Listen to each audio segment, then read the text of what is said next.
Good morning, everyone.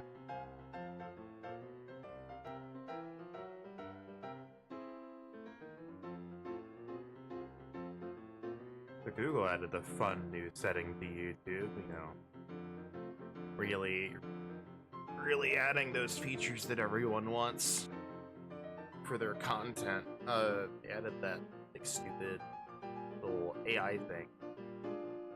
But, like, I think the AI training stuff is really dumb.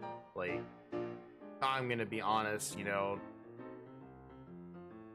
generative AI and to only a slightly lesser extent the AI overview that shows up when you Google something, I think all of it's useless. Like, you just get rid of it. I think I would be happier.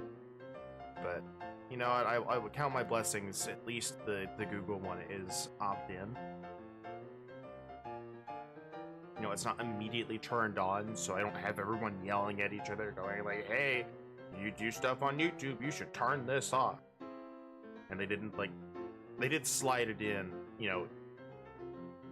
unannounced. Like, I didn't see any announcement about it, but they told you.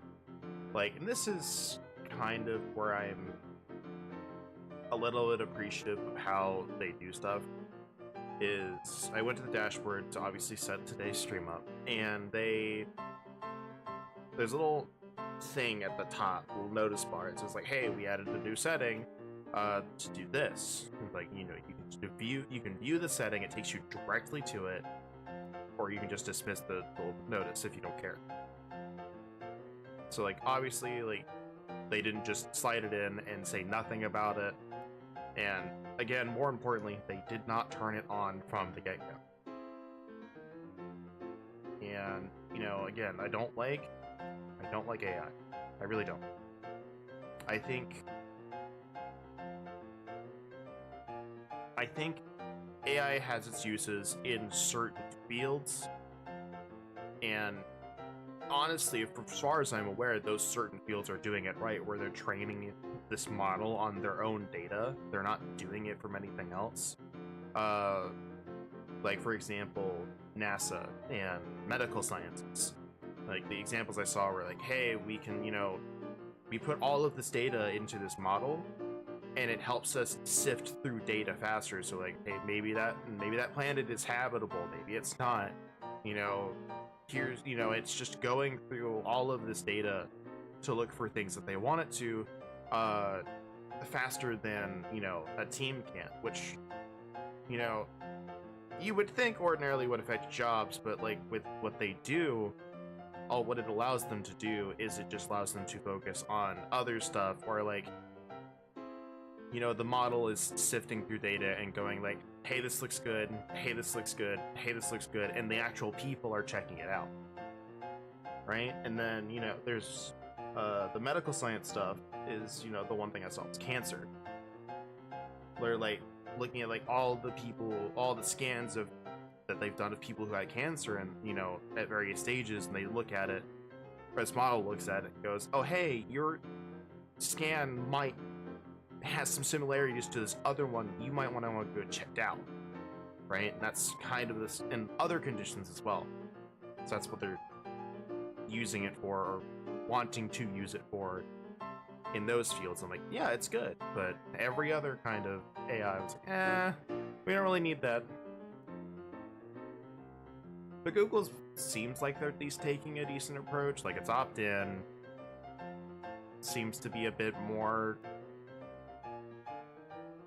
in depth rather than just, do you want to train our model, yes or no?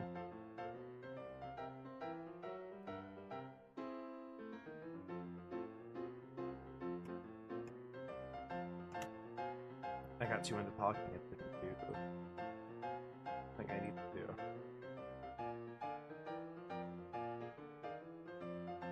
I need to find a good grinding spot, though.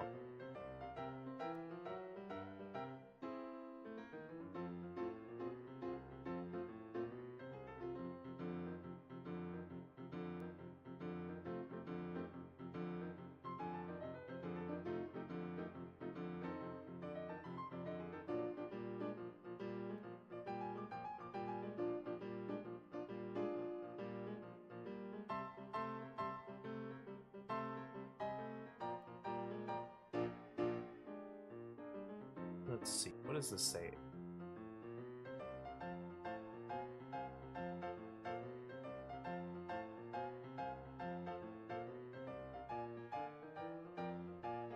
What do we got?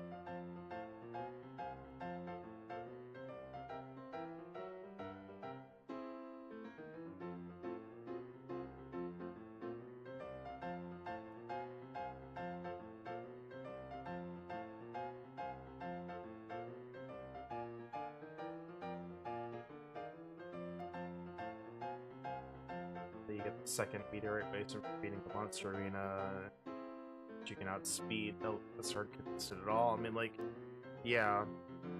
I got one guy where like, yeah, the best grinding is fighting those King Hydras over and over again. I'm like, that is not efficient at all, because they're very slow.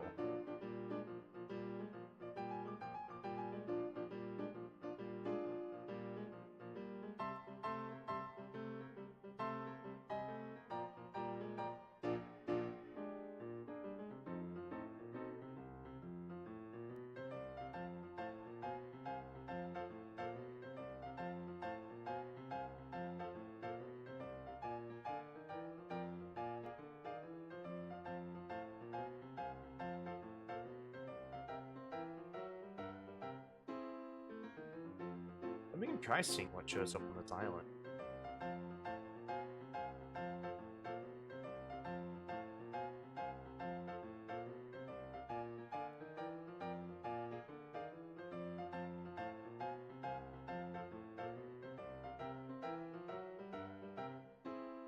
You gotta love, like, when you look up random questions on Google and you find, like, the random journalist sites. Like, why is a place called Sports Kita have an article about how to level up in Dragon Quest III HD-2D?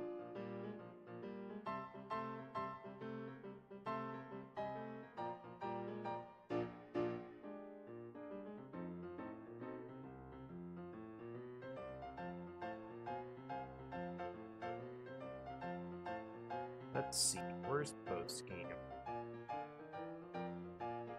Late game, a left guard Slime Island. Okay, so that's what that is.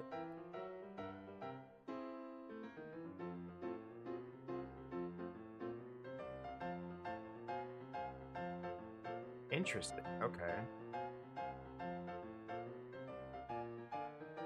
Okay. Well, here's where this guy's wrong. It's like, oh, the elevating shoes are only available as pre-order. Like, no, it's they are available in game.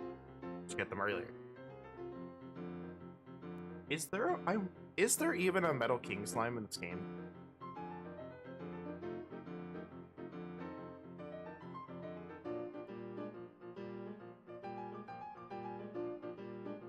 I actually don't know. Nope. One too many.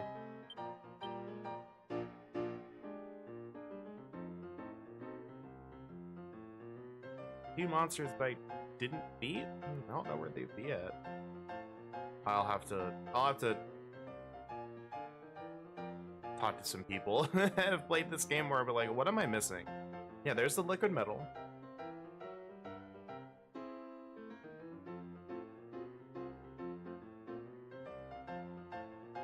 Like, I'm not saying there's not, but I feel like we would have seen one by now, maybe? No, we wouldn't. We were using Padfoot and stuff through that final dungeon, so...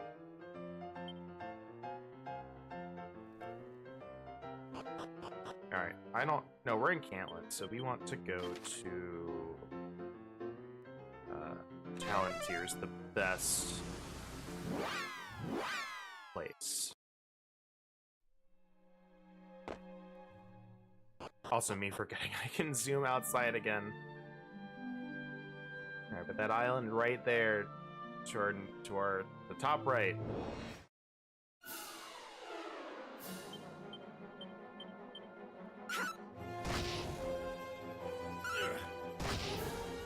I don't know why I did that, but probably should still kill it. Yeah.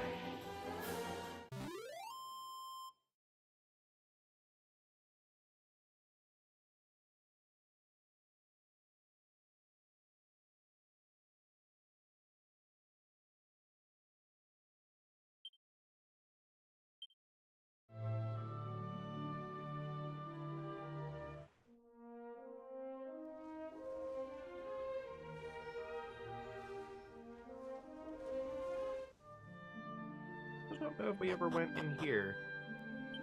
Did we?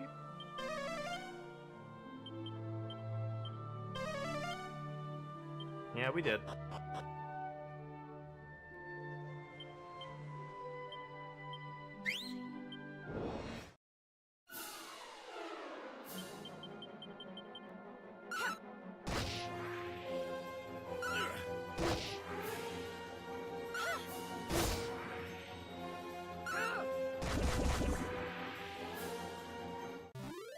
Let's see, how much did those give us? Is it even worth?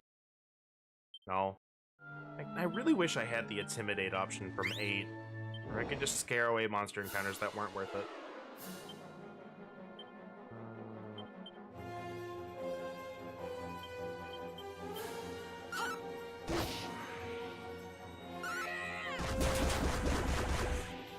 Oh wow, okay. So even doing that, she can't kill all of them.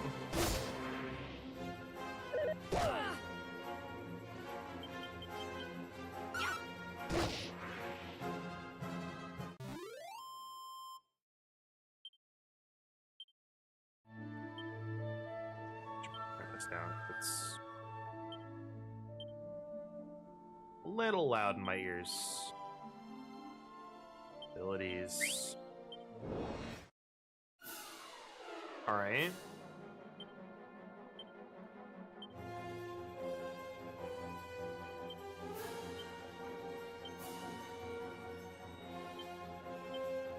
Spell. Tough. Alright, let's see how many stay. I actually don't know if Accelerator is going to help at all, because they have a lot of speed.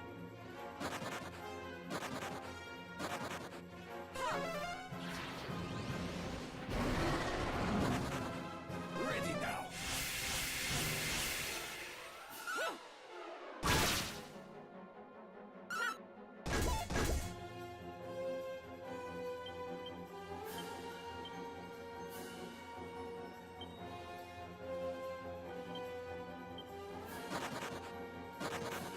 Got you. Yeah. I think we just need to have better luck. There's only so much we can do.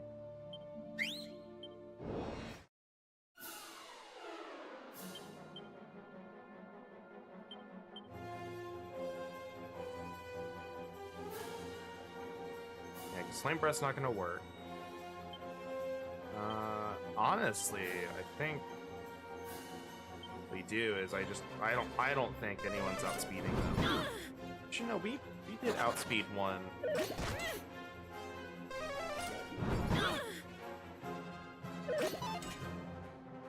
We did outspeed one of them, so maybe it would have been worth it. I don't know. We'll just have to see.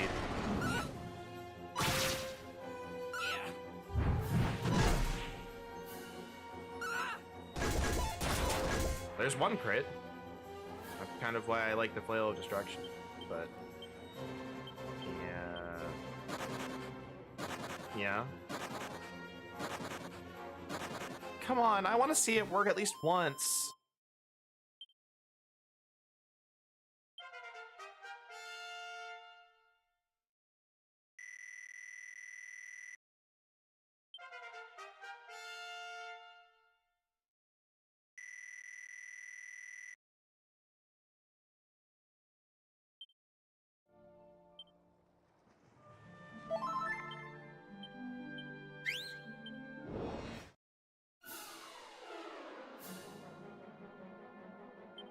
All right.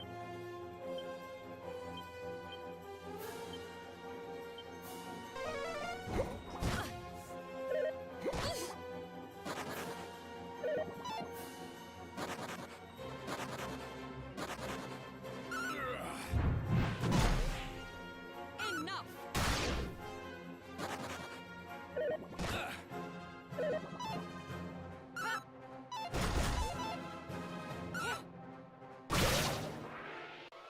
You know, I wonder if the Falcon Blade would be better here.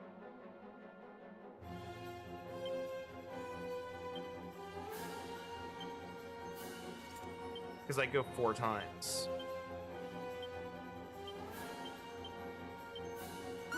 yourself.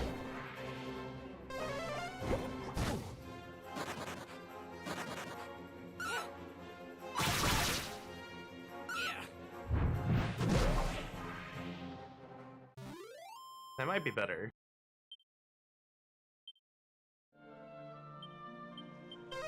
Nope. I don't know why I thought he would be on the second spot, but...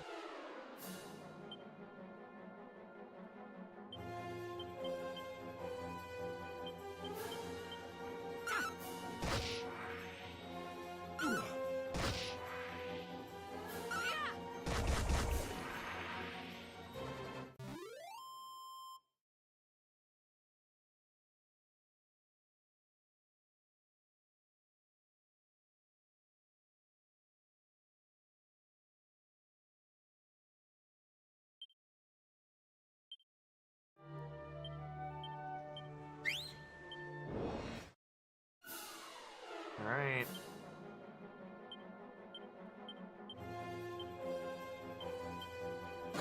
I doubt it's gonna be worth it, but we'll try. I at least want it to work on one, then I can decide, like, if my luck is gonna hold out enough.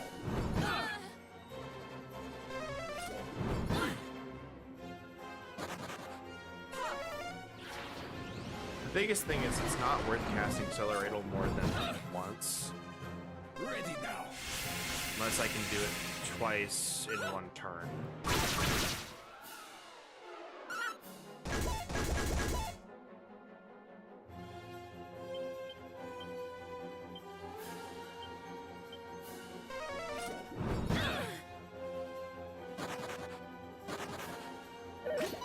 We got 2 of them.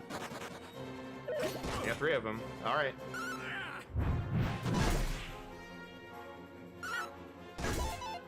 Wow, you are really slow.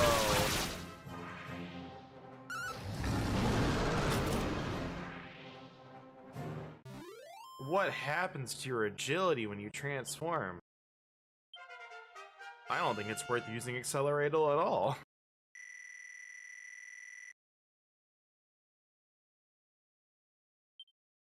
And there's Giga Slash. Let's see if that works.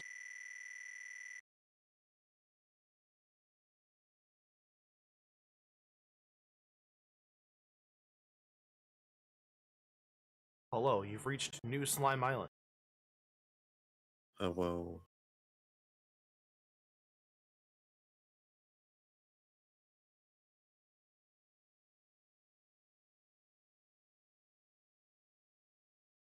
There you go. Can't see.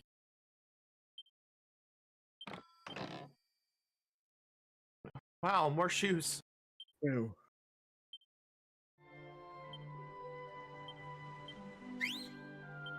Yeah, I don't know what Puff does to your agility when you transform into a saw. dragon, but I'm like, accelerate.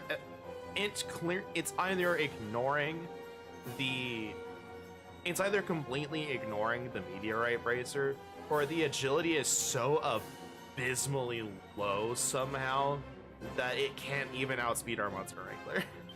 Yeah. Like, which is nuts to me. But it's literally the only thing she has that'll work.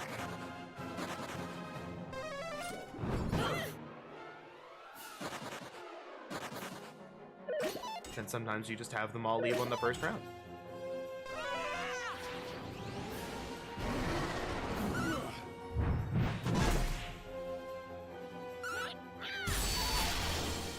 Ow. Yeah, sure. I don't mind not being able to see. That hurts my eyes. I don't know if I want to do that anymore. Hey, Art Dink, could we tone down that effect on that, please? That actually hurt my eyes.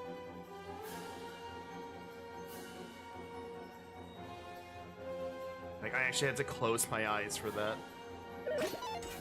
Yeah.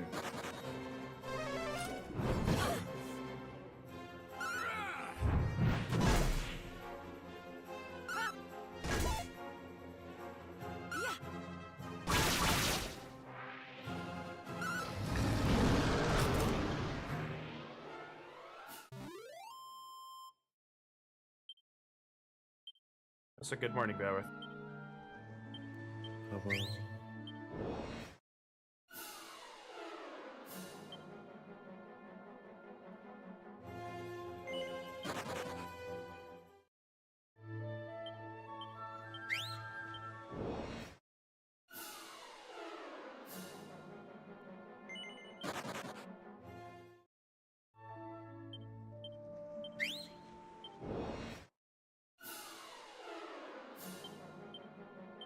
They'll probably leave, but who knows? Maybe they'll stay.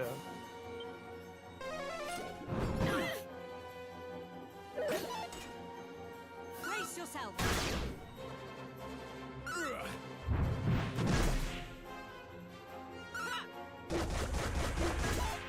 Agility is a number. Sure is.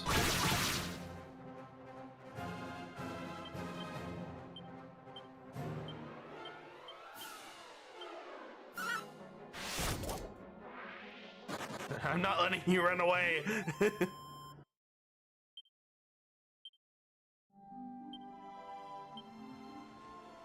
Our XP level is so high. What the heck?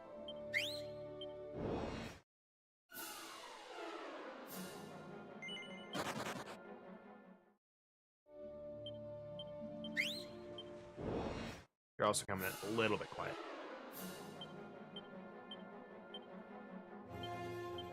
Well, I had to move my mic because I moved my keyboard slightly over because I had to put the shelf next to it now. Yeah, you moved a whole bunch of stuff.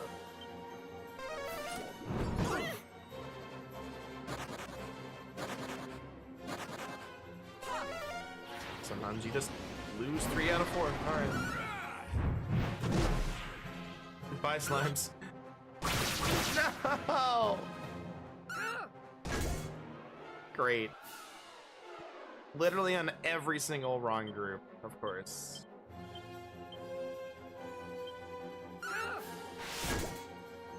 Please stay. Damn it.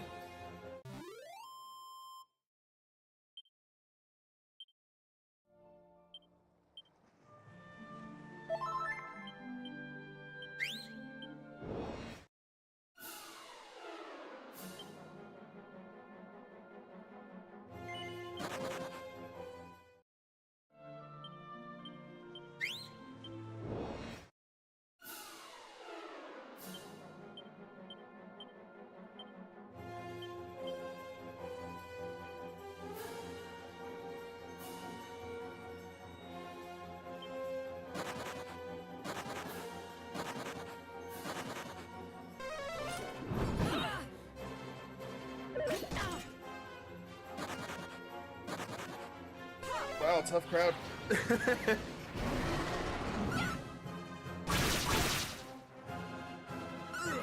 Oh, okay. I now understand. What? So, tried to do a little bit of research here on this wonderful spell. So it led me to the Dragon Quest wiki, which obviously, because it's a wiki, take this with a grain of salt. Oh, hold on. Is it the .org or fandom? Fandom. Fine. Yeah. So lists that mages and sages get it at 34, costs 24 MP, blah blah blah. Does list the handy little feature that it bypasses metal monster defense. But here's the caveat here at the end, the fine print. The spell will also affect the caster's stats, setting their agility to 62 and their defense to 75 for the remainder of the battle. So that's probably what's happening. Okay, so it was the second option all along.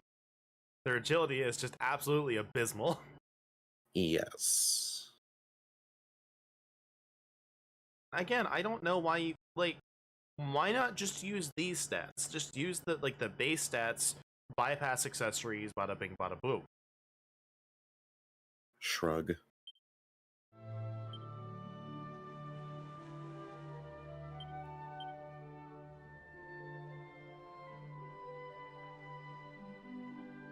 But who knows? Because that was from base, original 3. Who knows if they're using the same formula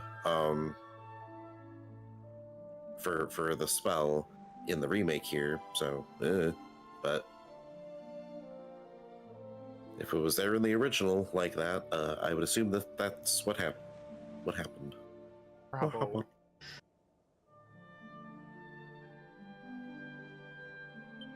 What's he wearing again? Yeah. Do you think the bikini changes colors depending on the job that's wearing it? Like if the monster wrangler was wearing it, does it turn red? It's a good question. I'm actually curious.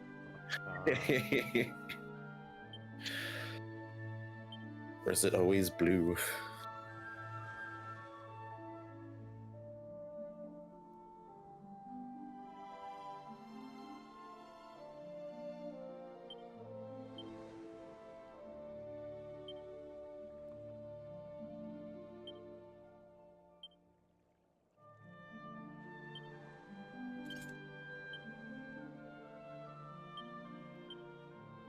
Oh my gosh, it does change color. That's Hell great. yeah, let's go. That's great. I actually really like that. It's not good for her, but Yeah.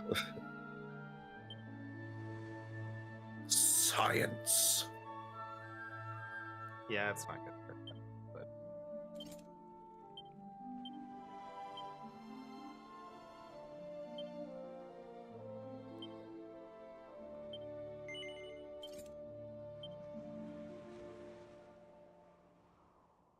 sorry, Fireball, you're not allowed to wear it. But we know it would be blue anyway. See, that's kind of where, like, I don't like the bikini item as a bikini. I do really think it should just be like, oh, it's, blessed swimwear or something like that. Just anybody can wear it. Yes. Because that was definitely the case in Dragon Quest IX on some boss fights where being a female character was best in slot because you had access to that bikini. And if you weren't, then you kind of were just like, I guess you just wear the best defense, but you're not getting like the superb fire damage reduction.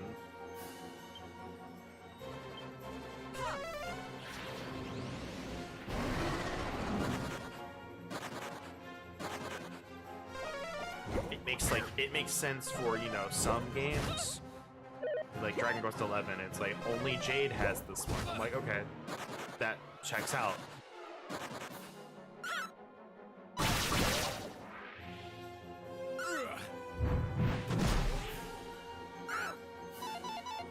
Good job.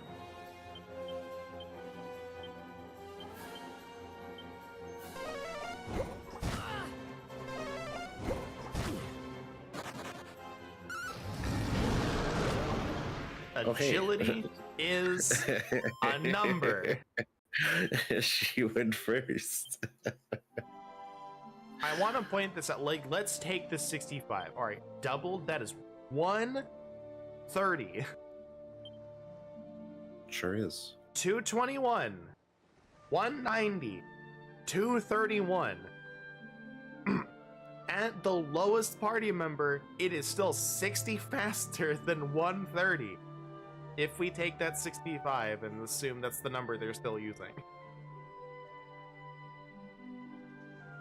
And I say again, what's the point of agility?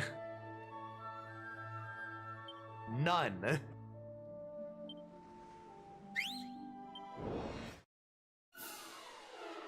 The most bonkers I've ever seen agility in any video game ever.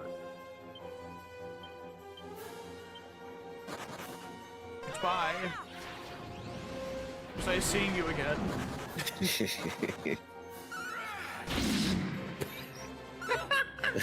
You. He got critical killed. They ran away. I'm so angry.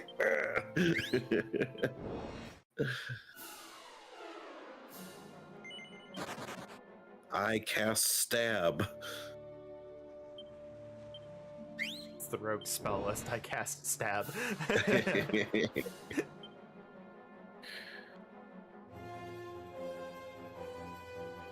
It's the one comic with the barbarian. It's like, why is the barbarian carrying around an iron or a pan? It's like, it says it's a spellcasting focus. The barbarian goes spells, just what? Whenever he swings his weapon, he says cast iron.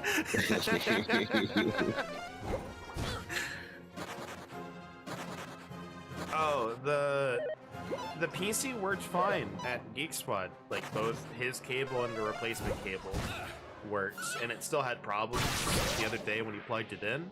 So my assumption is had problems last night. Yeah, last night. But I'm assuming it's the electrical socket you're using.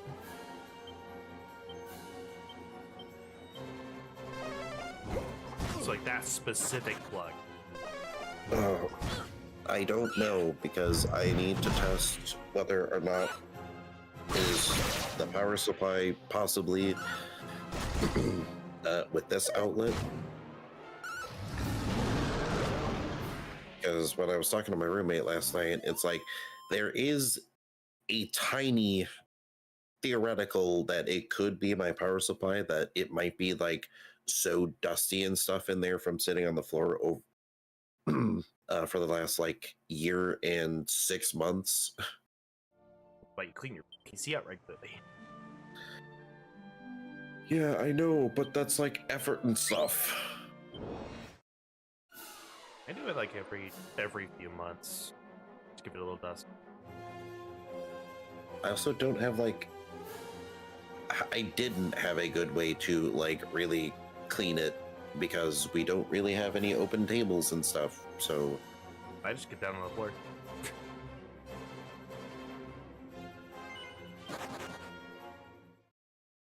Like, if I wanted to really clean it, yes, I would have to take it all the way downstairs to our dining room table, and I don't want to do that because, look, this bitch heavy, all right? I don't want to lift it. I don't want to lift this $1,200 piece of machinery downstairs when it's not exactly the lightest thing in the world. it's only 25 pounds. Does not feel like 55 pounds the last time I tried to move it. Look, it's upwards of 30, which even then, it's only like 25, Okay, 30 you know pounds. what? It's an awkwardly sized 30-pound object. Yeah, this is true. It is not evenly distributed. As someone who had to carry mine under my arm to Best Buy, yes. All right, Valor. I appreciate the joke. It is physically impossible to carry that table up here. Like, our stairs are like a tiny hallway, and the table, no matter what I do with it, is bigger than that hallway. So unless we take it apart. Table. All right. Who's dying next? All right, the metal slime.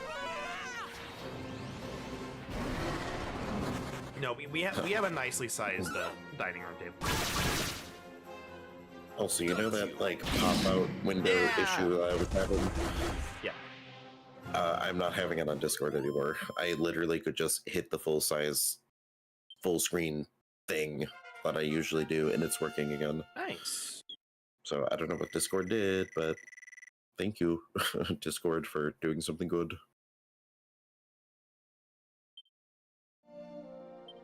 And Windows actually fixed the issue that I was having with my computer. So what was happening is I have a dual monitor setup, obviously. So I tend to not turn my PC off as much as I should. But so I just move my PC or the mouse, and the PC wakes up my monitors. So there's the taskbar at the bottom, right? And I have it set to basically, no matter what, show all of the buttons on my taskbar on both monitors.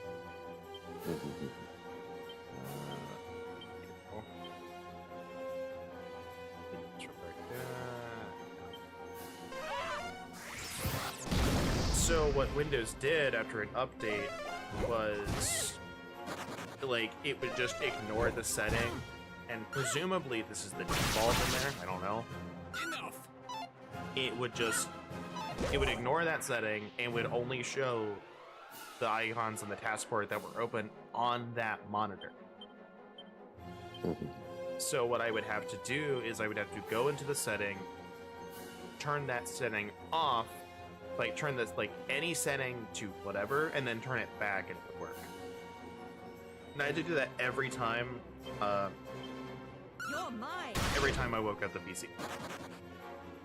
But since the last update that, Windows so helpfully forced on my computer between the hours of 4 in the morning and 6 in the morning without telling me,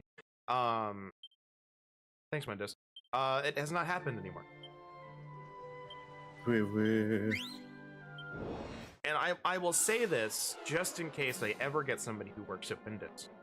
I don't care that you're forcing the update on me, right? I just want you to tell me that it's there. Because it's sometimes you do, and sometimes it doesn't. And it should just be 100% of the time, tell me there's an update. Like when you push out that update, just say, hey, it's here, and I can click on it and go, you're going to restart your PC by this time unless you do it manually. I can handle that. I can handle shutting all my stuff down if I know it's going to happen, but I don't like it happening without my knowledge. Which is why I really like my my new phone. Like the first thing it did was like, hey, there's a software update. When do you want to schedule it? And I'm like, I could schedule the update? Well, So I scheduled it for yesterday, like a couple hours after I got home from work, just in case I forgot. So I'm like, yeah, after I get home from work, I'm not doing anything. I don't need it for my alarm. I don't need it, updating while I'm at work. Anyone who's going to need to contact me can contact me really easily because I'm at my computer. So it's just like, yes, the quality of life I've always wanted.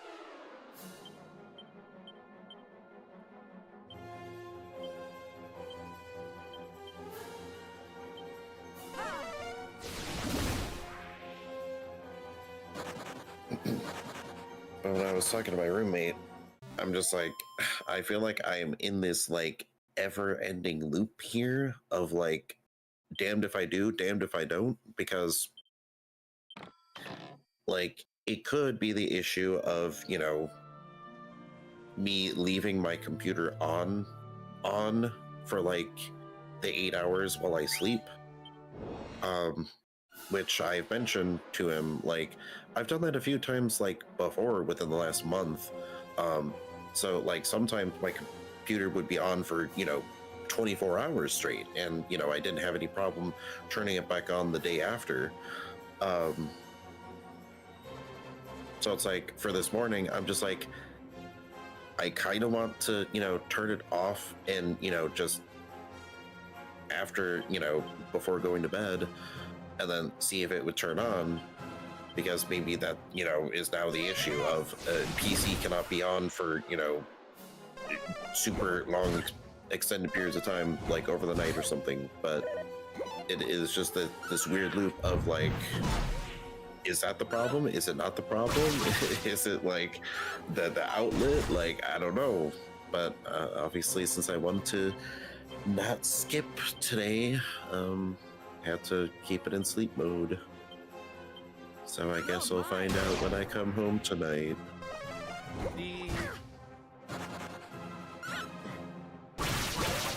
I really do think it's just sheer electrical outlet. Because the fact that, like, it turned, like, because here's why I think it's electrical. One, that's the only place it's had a problem. That's the biggest one. So far. No, you took it to Geek Squad, and they plugged it in, and it turned on. So they turned it off all the way, changed their cable out for theirs, or vice versa, and it worked again. Come home and plug it in, and it works fine the once. Then it turns on, and then it doesn't turn on. Then you move it over here, and it turns on instantly. That plug Yeah. is the only place you've had a problem so far. I really like because it is possible. It is possible for plugs to go bad and need to be replaced. Yeah.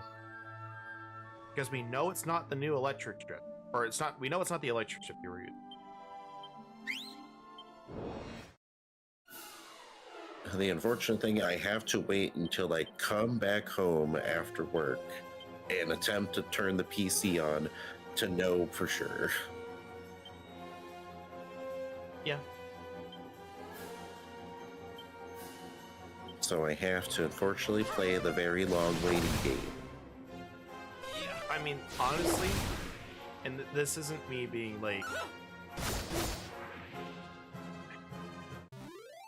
I don't mean this to sound bad. I think that's the most optimal thing. Like the fact that you are going to go to work and be away for a very long amount of time gives you an optimal testing to figure out if it is just something weird with your computer. Because if you come home after waiting for 8 or 9 hours, and it turns on, there's probably nothing wrong with your computer.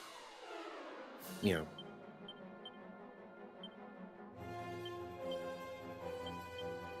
We'll see.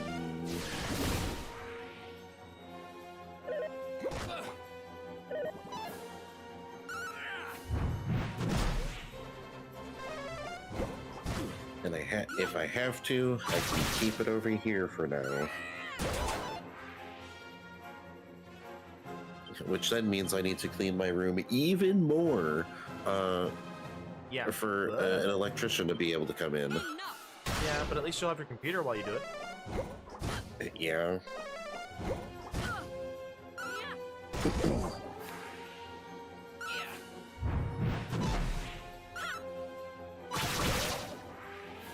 And then maybe when I have that done, I can have the fucking light thing replaced in my bathroom. Because I've gone without a light for like the last like nearly 2 years. Oh, wait, hold on. Does the light in your bathroom not work or something? Yep. This guy. I've just been without a light in there for like the last like nearly 2 years. It's very funny. I'm assuming it's not the light bulb. No, it's very much not them. Actually, technically, it's not like the light fixture or whatever where the bulb goes in, because the chain broke. Oh. That's what happened. Oh, so you can't turn it on? Yeah, I can't turn it on. This guy. Yeah, so because bathroom is semi-cluttered and a little messy, yeah, I've never had anybody come in and fix that, so yeah. The enemy is too stunned to move. Did you know I'm lazy? I'm lazy. Look, cleaning is hard.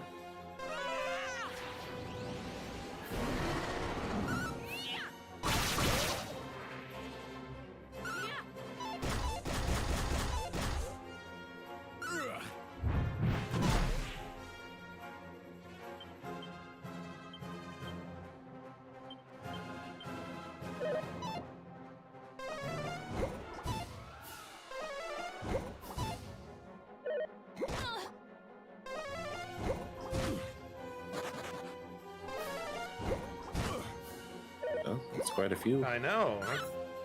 That's incredible, really.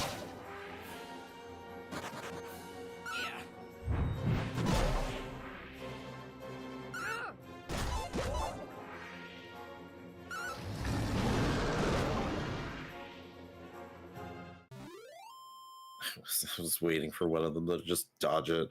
Yeah, somehow. I'm like, I'm pretty sure that's not how that works, but oh boy, I can't wait for that 1% where it does.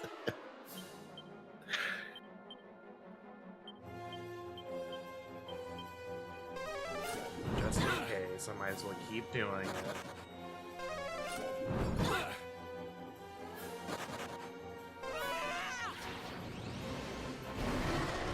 I just don't understand why it has to affect agility. Like Right. it feels like what's the point at that point?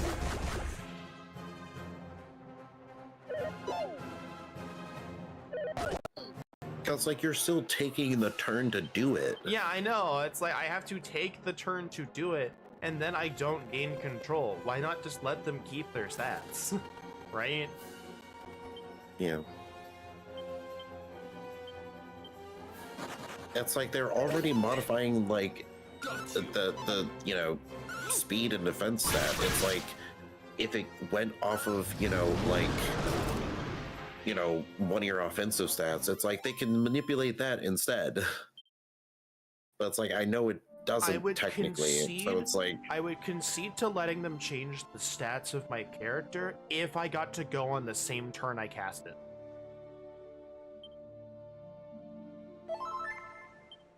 If I didn't have to take a turn to cast it and then do something, essentially making it a 2-turn spell, you know, I would be more okay with it. Because then, like, these encounters with metal slimes, I could just cast it. I would only have to wait the 1 turn. But because it takes 2 turns, it really should just let me keep the agility. Not that it matters anyway, but you know. yeah.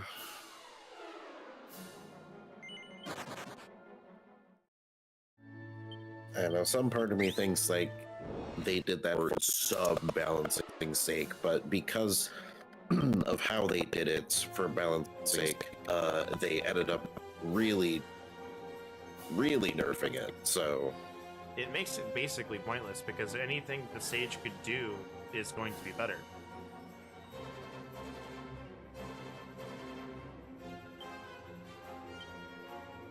I don't think these are worth it, dude.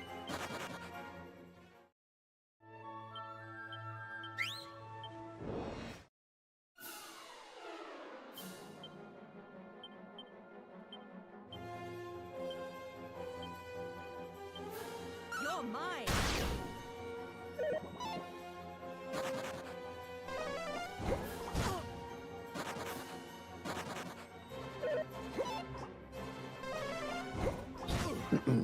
what's really funny is like the thought process I had when it's like I showed you that clip of that one guy who was grinding here, and he had like the full 8 group of liquids that stuck around, and and it's just very funny, my thought process, like looking at that clip. It's like I immediately, like, obviously saw that sky purple blah blah blah, you know, and I'm like, part of me is like, I know this is technically, you know, a spoiler because this is probably like in the end game because, you know, Purple. he is grinding grinding on you know, metal slimes.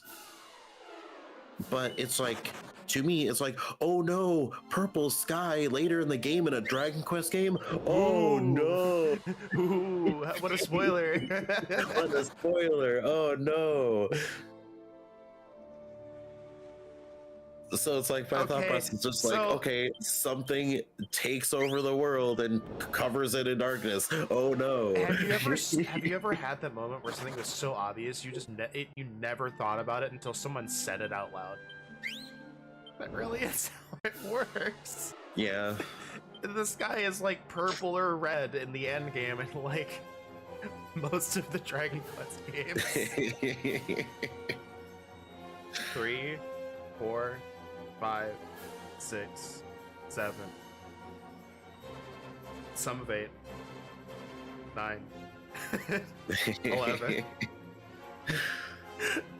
That's why I'm like, I don't care. Like, I'm like, this could be, you know, a minor ass spoiler for, you know, later in the game. I love that, like, you know, in any other game, if I told you, like, yeah, the sky changes to like purple or red, that'd be like, bro, that's a huge spoiler. It's just like, Yeah. if I tell you, it's like, yeah, the sky changes to purple in the latest Dragon Quest game, you know, in the end game, we're like, all right, what else is new? The grass is green, the sky is purple. So Yeah, what's the spoiler here? Like, I don't understand. What was this not expected?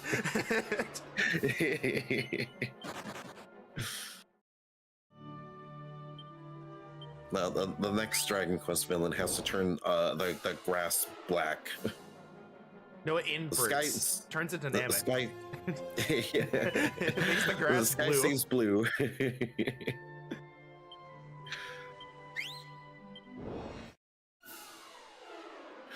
Behold, hero, as I reverse the color palettes. just the whole world changes. Like, damn, that's crazy. Anyway,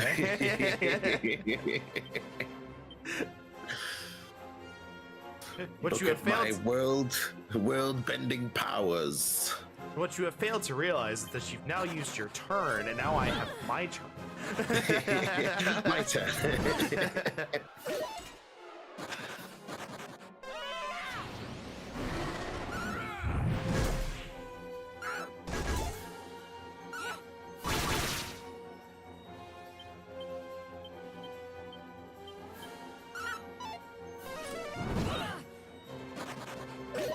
Okay, we got two. Got two.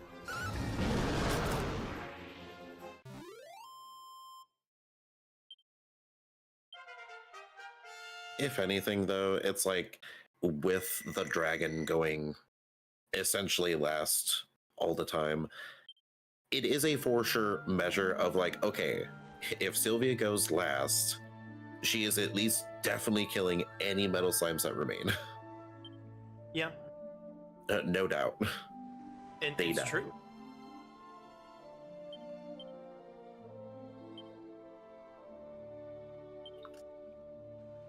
These metal slimes die.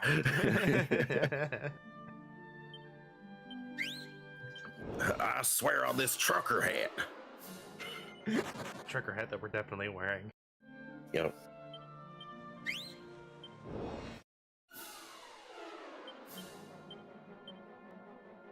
I don't care. Goku dies.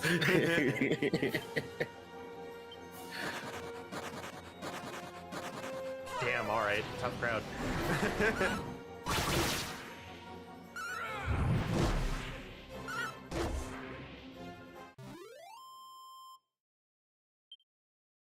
I still love seeing that clip every now and then of the Android 13. Yeah, I think it's 13, right? Yeah, it's 13. Of don't you lecture me with your $30 haircut. Goku dies. It's like $3 or something, but it's like, I don't remember. No, my favorite thing from that is like 14 and 15 have been destroyed. Good. Yeah, but that quote is specifically from the abridged. The $30 haircut is from that is the from dub. the movie. Yeah.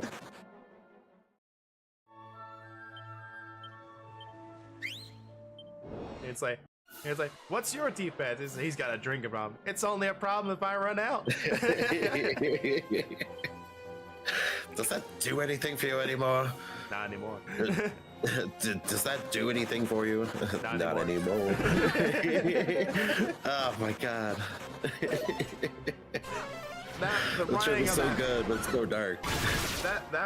the writing on that one specifically, I don't think has right to be as good as it is. Right.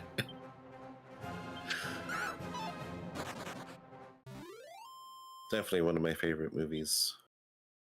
See, this is the problem, I think, with the puff spell, like, not doing stuff on the first turn. We'll go back to talking, is because if the battle ends on that turn, I've wasted the MP. It doesn't do anything. Yes. This is correct. RIP MP.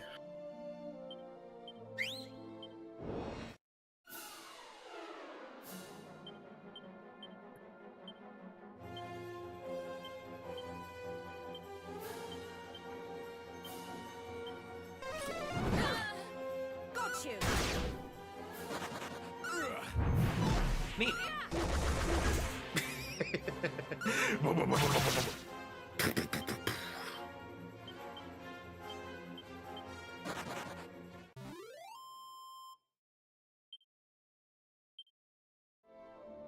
I think, honestly, out of all the movies they did, I think Android 13 is probably the best. It's hard for me to remember the others. 'Cause I haven't watched them in so long. Yeah.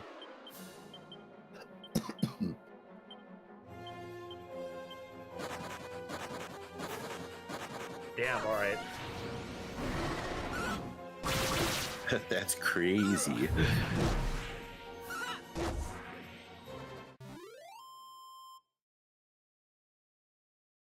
It's hard to forget 18. Yeah, but that's not a movie.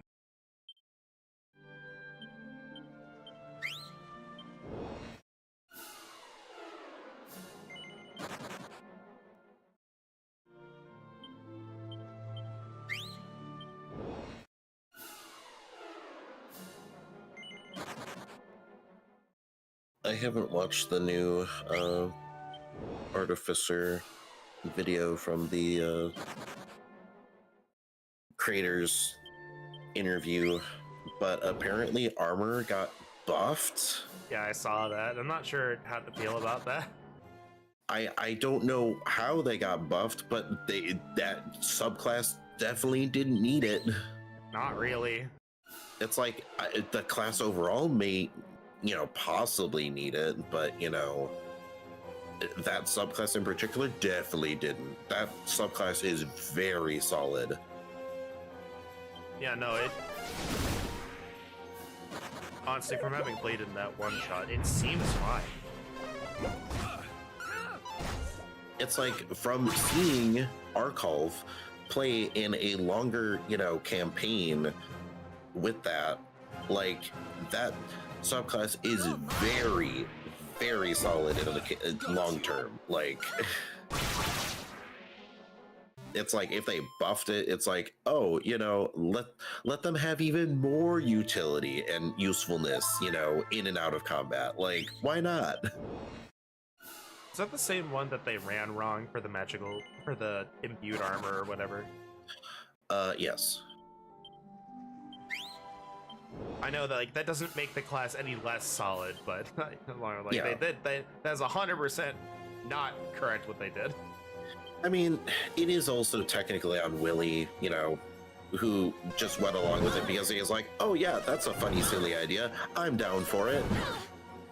There's the funny, silly idea, and then there's the idea of like, I'm sorry, the halfling is not going to be able to move the giant suit of armor.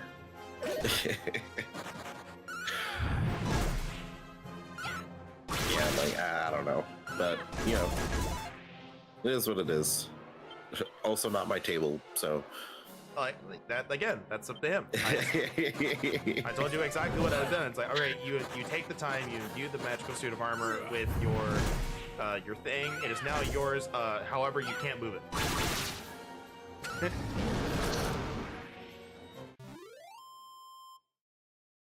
It's like, why can't I move it? You are a halfling in a 8-foot suit of armor.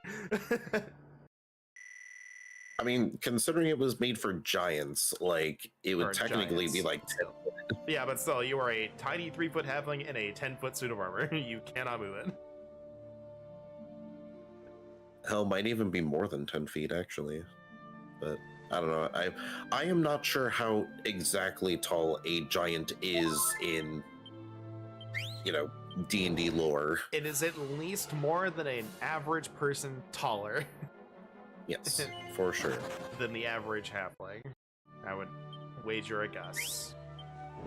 Because, like, giants are in, like, the category, I think, of, like, at least large. So, It means they're And- more than... I think it's more than 8 feet tall? yeah, 8 feet is the limit for a medium creature. Alright, now hear me out, right? Mhm. So, Rune Knight says that if you That's literally what he did. No. Yeah, he tried.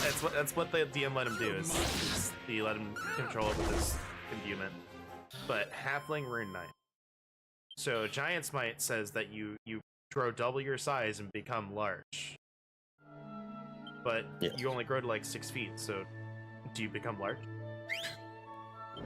Or are you just, hey, I'm a normal guy?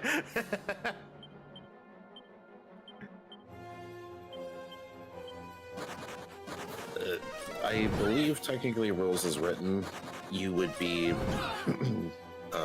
category medium. Because you are starting out small.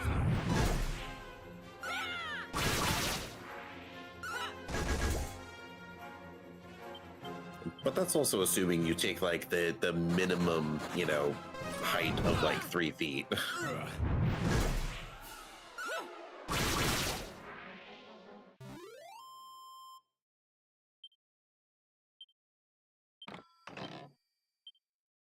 Well, more shoe. More shoe. But something I was watching in a video from the Dungeon Dudes of them going over new magic items in the DMG is the unspelled weapons and armor. So now you literally can just spell on a stick, but to armor and weapons. So instead of, you know, like a wand, oh, it was armor, weapons, and staff specifically. So you can take any spell up to, I believe, 7th level and put it on a weapon, armor, or staff. However, the armor and weapon both have limits on the schools of magic you can put. So for those two, I don't remember exactly off the top of my head if like the armor was like abjuration and like illusion were the only ones they could do, and then like the weapon was like everything else except blank or blank, and not abjuration illusion. But the staff can be imbued with anything. There's no limitations. But then that brings up the thing with Artificer of, can the Artificer make those? Because if they can, you know, as part of their feature of, I forget what it's called. Is it magical tinkering or something like that? Their imbuement stuff. No. Regardless. They just... But regardless, part of their feature that they can make magic items. Up to like a certain rarity. I think that's a Depending on their specific level. class. No, it's one of their imbuments, and they just, I think it's like it's a select group of items that they can make. But because they want to make this, you know, backwards compatible, you know, and, you know, vice versa, maybe they addressed it in the video, I don't know, but it's like, that then brings up the question, then, you know, if they can make these just, you know, on a whim or whatever, or make them super easily, the power creep is going to be very steep. Because what fits under the armor imbuement, you can put shield. You can put shield in a suit of armor. And what's crazy is the unspelled weapons, they give you 6 charges of that spell. So you have 6 uses of shield per day on this armor you're wearing. Wow. That's gross. Now the one better. Mirror image. I mean, I guess. Mirror image and shield.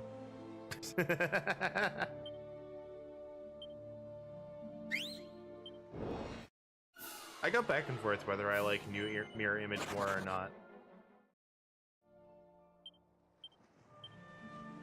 I don't remember what the new one does. The new one only makes you roll to see like if it hits the clone, if it matches your AC. Then the other one makes you roll first to see if it hits the clone, then it has to beat the clone's AC.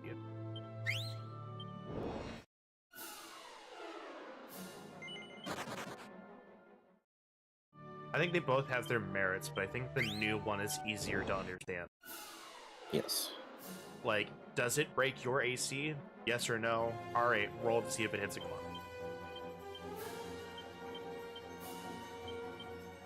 Yeah, the old version definitely has a lot of math, because it's like, okay, you first roll, and then you have to take like 8 or 10 plus dex or whatever to, plus your dex to get the AC of the clone. And it's like, okay, does it hit the clone? You're mine.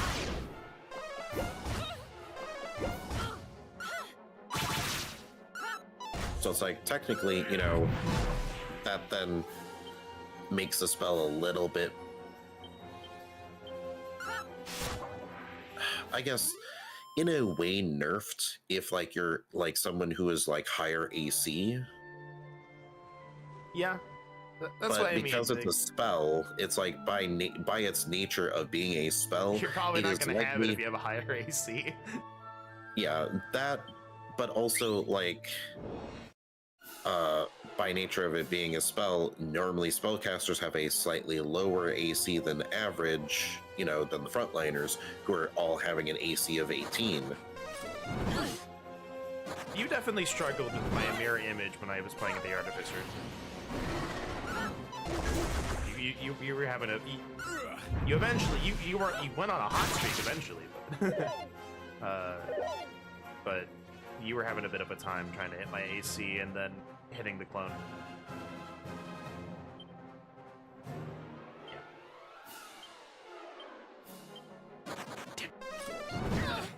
Which game was that? The Haunted Mansion that wasn't that good.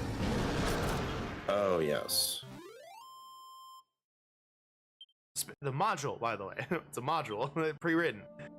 The Haunt. Yeah. It's... I don't remember you casting Mirror Image in that one. I'm pretty sure I did. No? Did I not? You most definitely... No, you definitely did not. you did not cast Mirror Image at all in that one shot. Are you sure? Because I am positive. I definitely have that spell on my character sheet. I probably I believe it. You never casted it. You literally only swung. That doesn't seem like me, but I don't know. You literally only swung. I might have stopped caring by the end of that. Because you most certainly did. We were all tired. We were all tired, but still. Because we did that for like 6 hours. The problem with that module is like it's set up to do a bunch of stuff, but nothing happens. So like it's basically like if you have something to put in there, like if you are putting that into a campaign, you could probably put some stuff in it. But okay, goodbye. It was made as a blank slate, essentially. Like, it was made for... It felt like it wanted the DM to put their own story into it, rather than, you know, having its own story. And saying, here, you can take this and just replace it with your own stuff. I mean, it kind of has a story, but it is scattered so much throughout that house that it's like you have to cover nearly all of it, like 80 to 90% of it, to get all the little, you know, bits of notes or lore of stuff that went on. So it's very weird.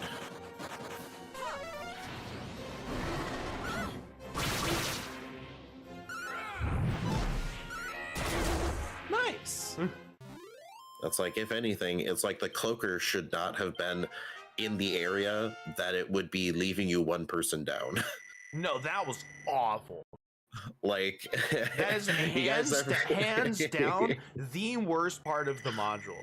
So okay, so I like the concept of like getting into this room. So the way that you had to get in this room was one person had to open a lever, or like you pull down a lever to open the secret passage. So it was, and it's one of those where like when you open one door, the other one forcefully closes. So that means, you know, and then when you let go of it, it automatically closes. So you have to have one person by this lever ready to open and close it when they're ready. So even if you have the full part, like even if you have everyone go in there, you're always at least one person short. So like, what's the AC? What was the recommended level for this module again? Like 5. 5? It's technically 4, but 5 is if you want your players to have like a slightly easier time. Yeah. So what's the recommended level for fighting a cloaker with a party of 4? That's a good question, Mega Man. Because it definitely wasn't 5.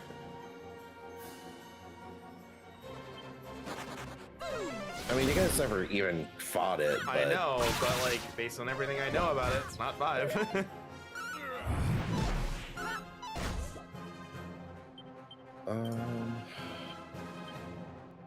Actually, no, party of 3 because you have to leave one person out. You're mine. Enough.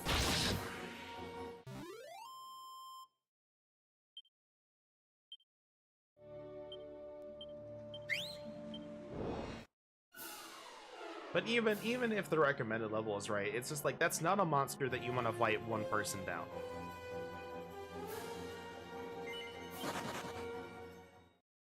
All right, so according to 5e Tools encounter builder, 3 level 5s against a cloaker is a deadly encounter.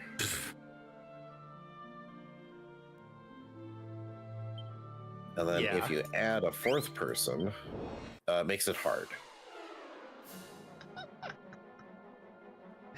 But yeah. But I will say, to keep, you know, that is only just calculating CR. I know, but still, like, just That is EXP, you know, versus, you know, blah, blah, blah. So it's probably only hard with 3 players, technically speaking, because you have to account for spells. Because you're level 5. If you're level 4, and you don't have access to 3rd level spells, that is where I would be like, oh yeah, I could see that being deadly. You don't have, you know, the more encounter breaking spells because you don't have access to 3rd level spells. Yeah, there is also like the funny thing that you guys probably could have done if you really didn't want to fight it is simply run away back to the bookshelves and then trap it on the other side, or trap it in that room. Trap it behind the bookshelf. What's it gonna do? yeah. It's like, I would have ruled it of like, okay, you guys ran away. That's it. It's not gonna try to bust out the bookshelf. But that's like but like that's kind of just like the worst thing that it did.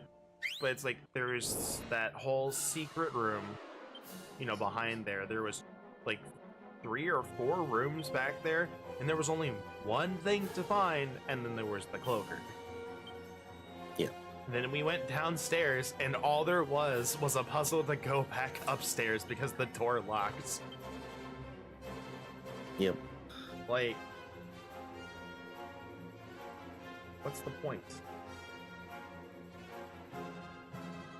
Yeah, the basement didn't have anything but the puzzle. It had a few items, but like that's kind of it.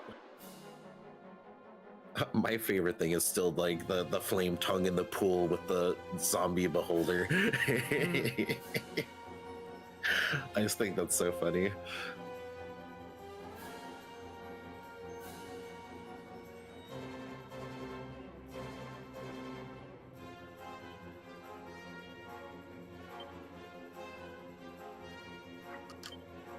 Yeah, it's like there's a flame tongue in in this garden area.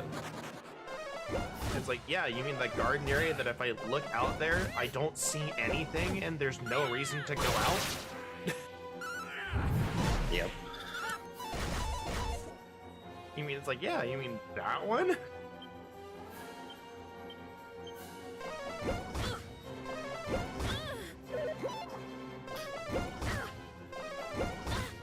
I think it was more like a little blank slatey just because of it being one, their first written thing. I think at least it was like the first one in the adventure, so to speak, because it is a trilogy now.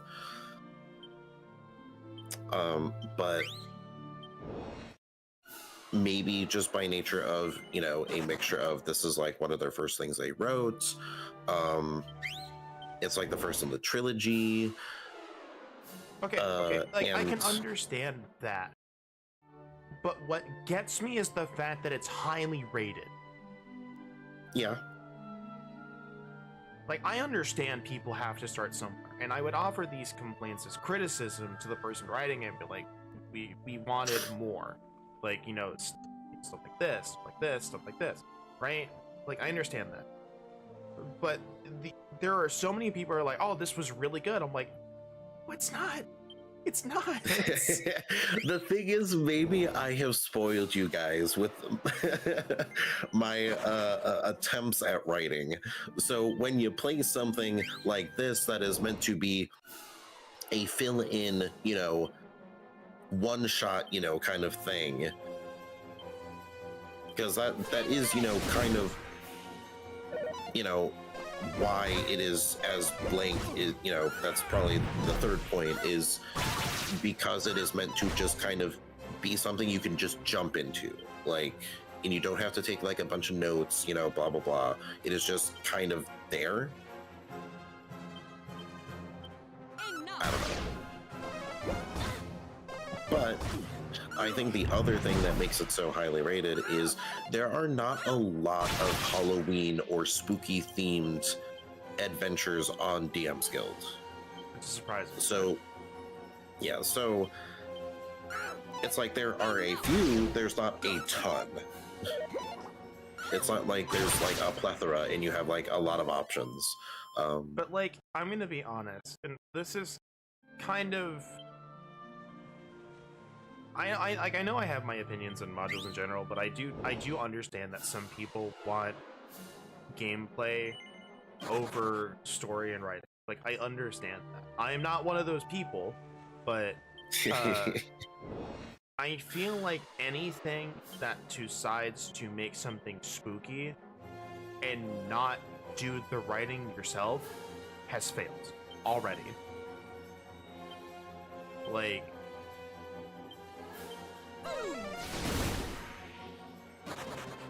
I should not have to fill in a spooky setting if you are advertising it as a spooky setting, or a haunt, if you will. I'm like, that defeats the purpose.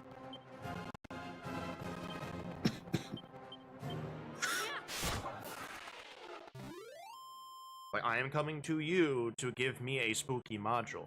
A spooky module is given to me by the writing.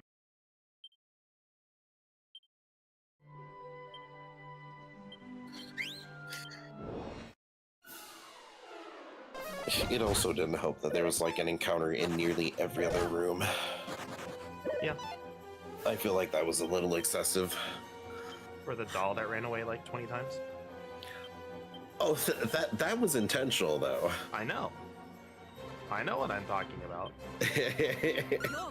I mean, it's also funny that I technically had that thing show up wrong, and I ran it, wrong afterwards, and I tried to make it feel a little bit more natural as to how it was supposed to run, but I think I did all right recovering that.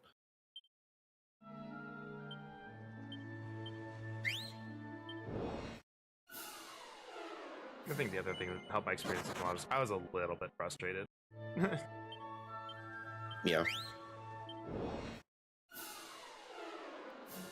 Look, it didn't help that everyone was a little frustrated because the Vex property is stupid.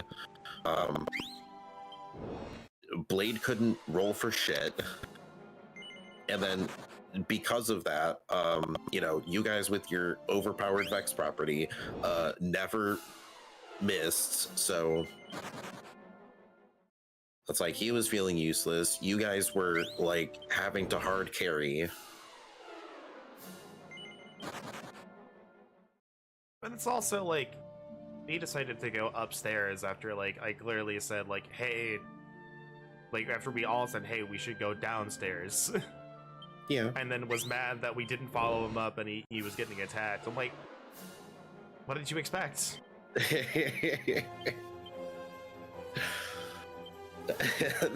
Meanwhile, like as that discussion was going on between you guys, I'm sitting here looking at the notes, being like, okay, I really hope he doesn't go up here by himself. And it's like, oh, he's going up here by himself. Okay. So then, like, okay, are you sure you go upstairs? All right. And then I'm like, okay.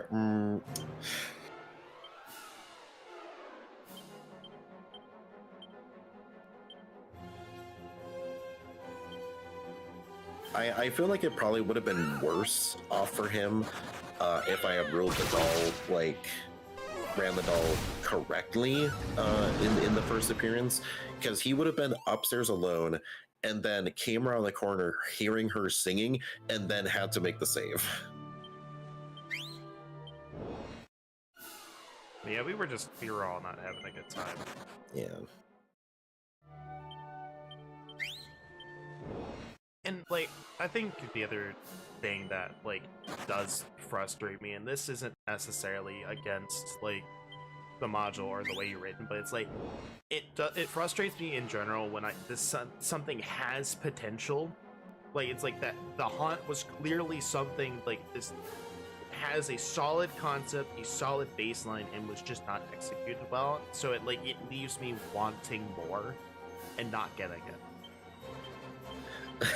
I think what really started it off was the fucking front door. The front door is so bad. I'm sorry, no, there's no saving that door. What were we supposed to do to open that door again? To ignore it, to, like, essentially leave. Yeah, we opened it as a joke. Because we're just like, all right, guess we can't get in, bye. We turned around and started leaving. Because the door does not open. If you try to force yourself in, it is warded against magic. So it's like the door literally has a will of its own and pseudo indestructible. Because we were joking. I'm like, okay, I guess we just leave module over. And then you were like, you're joking, but that's how you open the door. Yep. I'm sorry, there's no saving that door. Let's start over. It's like they mention like eyes peeking out from like a window, and it's like I then have to be like, there's nothing written if for anyone who peeks at the window that the doll was peeking from. Like so it's like, because of that, it's like, okay, because there's no notes here, I have to make that up. And because like the door is the obstacle in the puzzle here, it's like how much information do I give the players? Like looking into the house, do I give them none? Do I give them some? Like,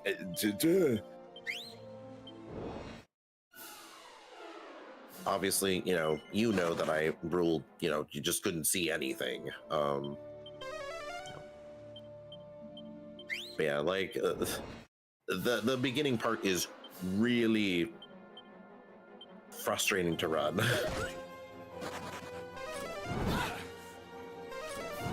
That's like they player-proofed it, but I think they player-proofed it too much.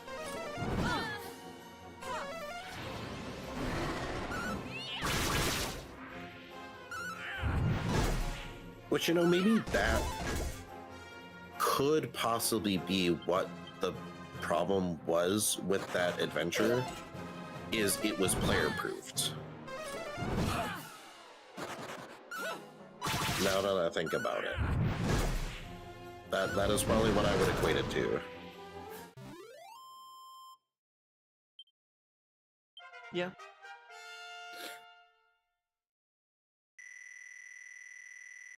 It's like the players can't do anything too crazy that would, set things off the rails. They, can't like skip ahead to like the end, super quick.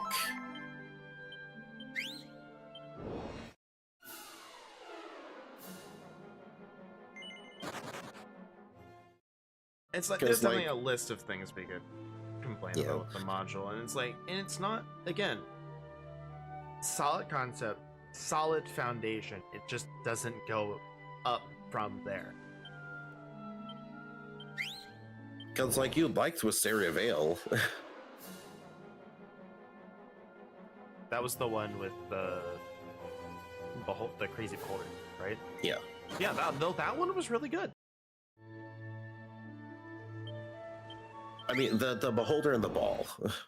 Yeah, I will say. Yeah, I know. Because we also ran the other one with the Fungin that was ran by a beholder.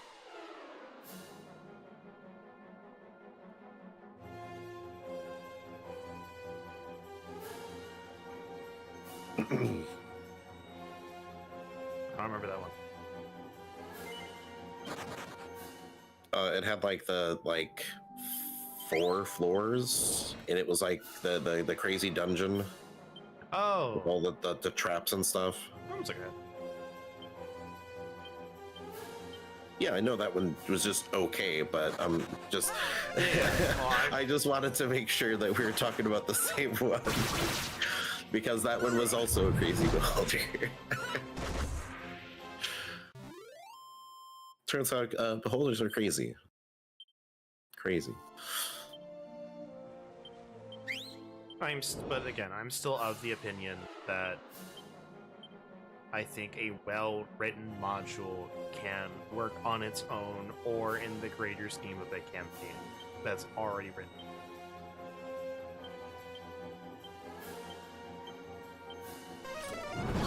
Like, I don't think blank slate modules need to exist in terms of writing.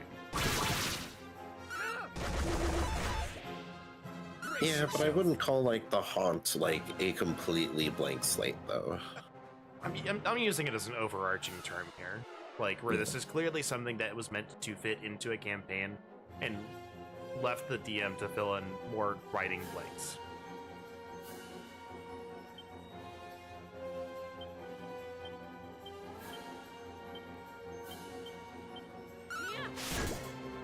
Alright, now you're just making assumptions, but that's fine. Well, okay, well, how do you explain the 10 empty rooms that had nothing in it? There was barely any writing. I don't know what else to call that. But it was like the atmosphere and the encounters in the rooms.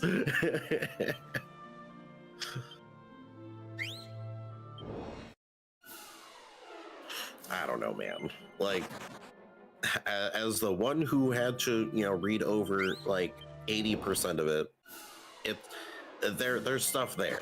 It is just you guys as players did not get all of it.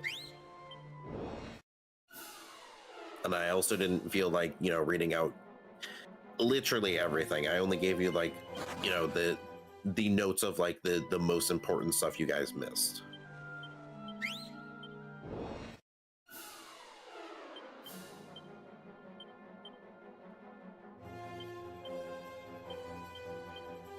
But it's like I do feel like the rooms that, you know, were easily accessible that did have stuff that was like a little bit more and leaned a little bit more into like what information it was trying to give. So I'm gonna be honest, the only things that I remember about that module, like just vividly, are the doll and the boss fight.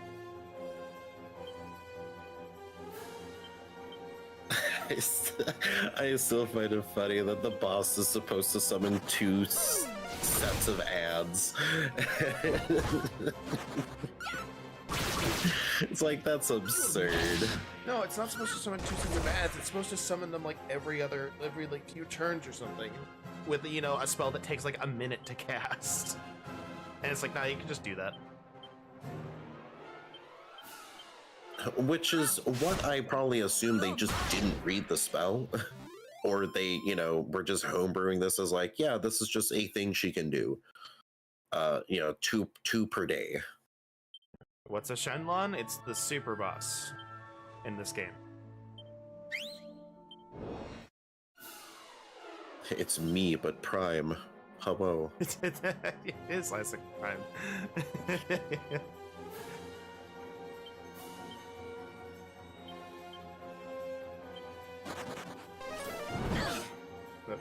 After you beat the story, you can face the giant dragon and get a bunch of wishes. Do it a bunch of times. It's very strong. It's like in Dragon Ball, except not quite as like in Dragon Ball. Yeah, it took me. It's a big game, so don't worry about being behind. People I know that are really far behind, but they also don't have a lot of time to play, I don't think.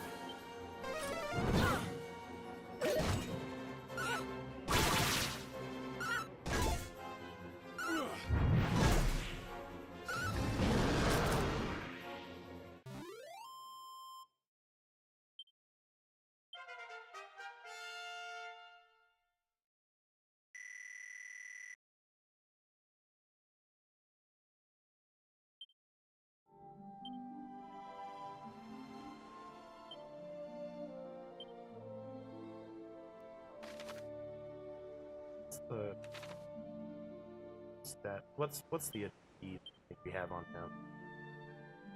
Tough.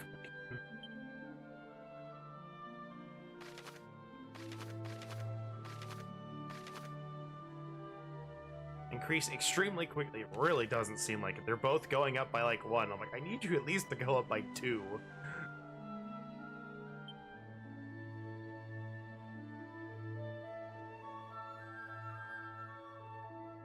I honestly don't know how much grinding is really going to do unless we get to like 60.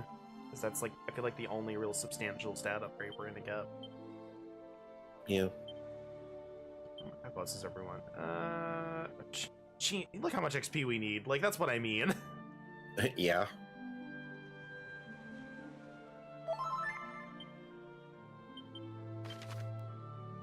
Like, let's go to... Like, let's try this fight. Let's see how hard it is. Like, there's a chance I don't need to grind at all.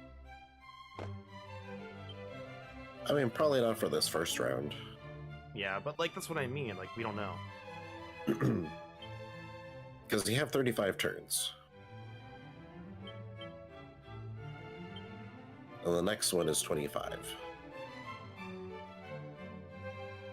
Did it not ask? Did I hit no? Apparently I did.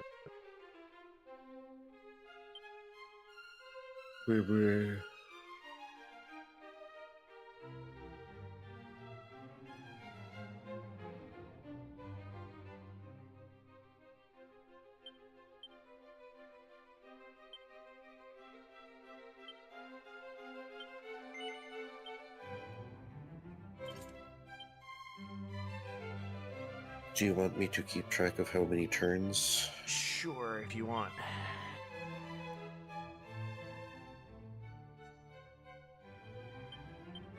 Just so that way, if it is something we have to worry about, I can tell you what we're at.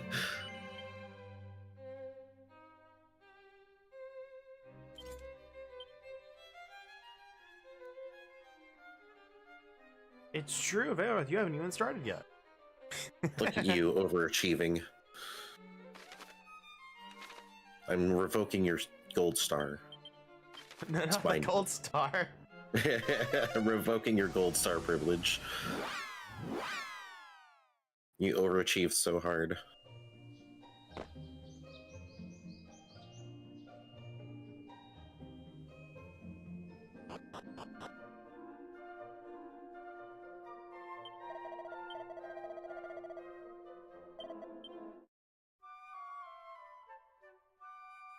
Look at you being stingy. Did it because it was the first one on the list. Don't think there's an in there. I can just zoom to the top of the tower, so I'll just save here.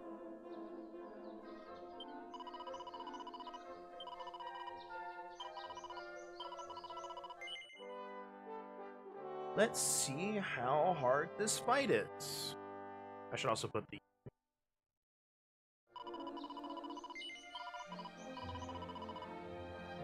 sword back You on. kill him in 5 turns. Did not surprise me.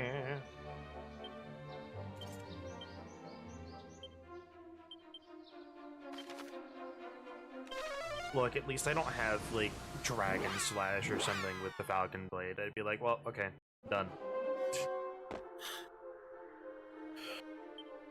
I would probably assume we could do it in maybe 20. Maybe 25.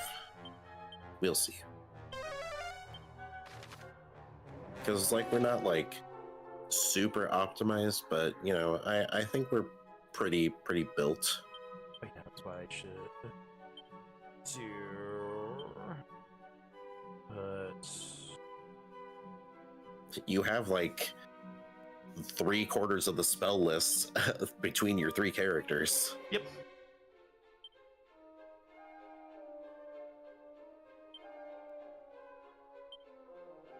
Technically, half the party does know 3/4 of the spell list. Yep. So, That's the point. yeah.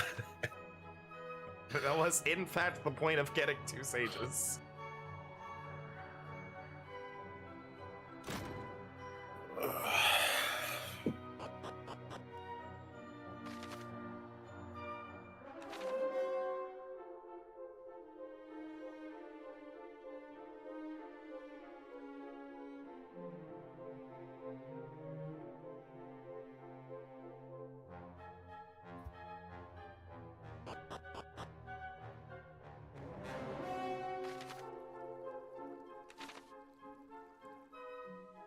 Okay, so the fact that I didn't get any encounters tells me that we might be okay level-wise. Because there are encounters in here, and there are a lot of pretty scary ones.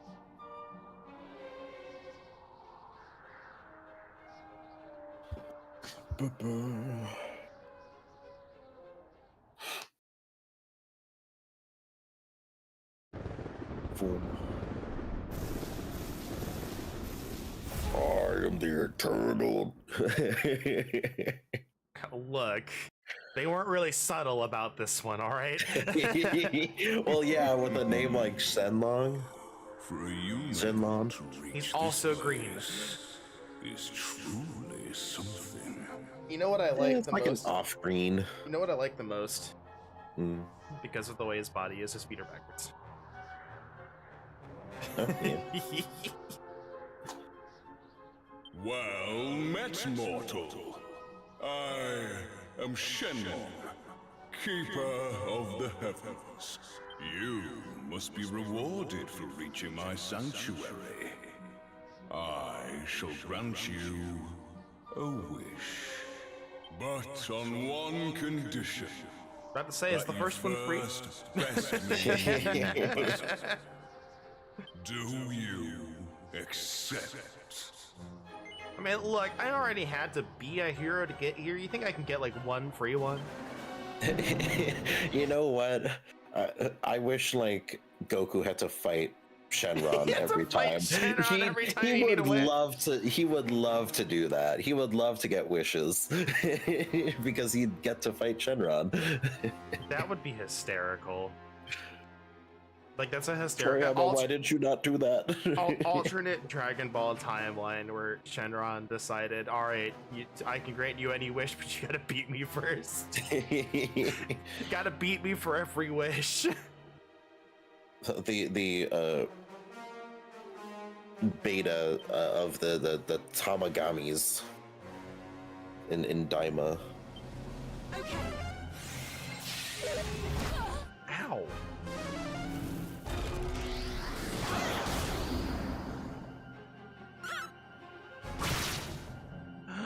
Oh. Is our strength just really bad? Which one? Our hero. Oh. Because I missed how much damage we dealt. 30. Oh.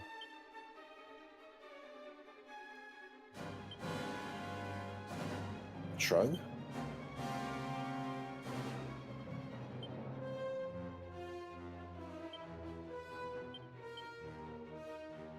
Oh yes, it's true.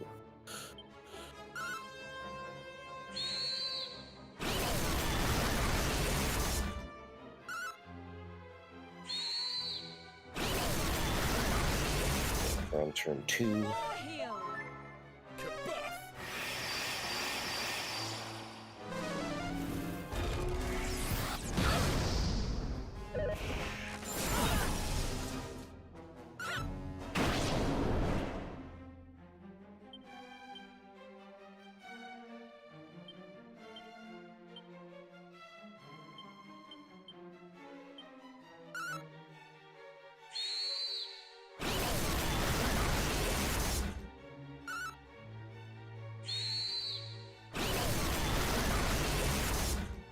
Time to heal.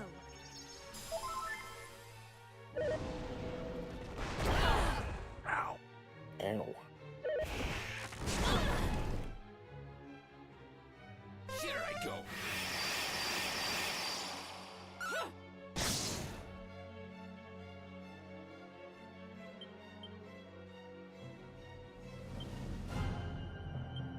If you can use an item, I don't know if it'll let you use an item twice in a row, but still, I'm just gonna do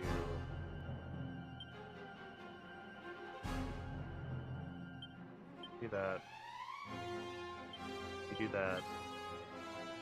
I'm gonna have you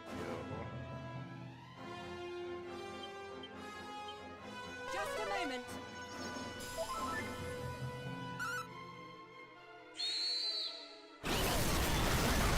basically has Omni Heal as a backup here, or the fast multi heal.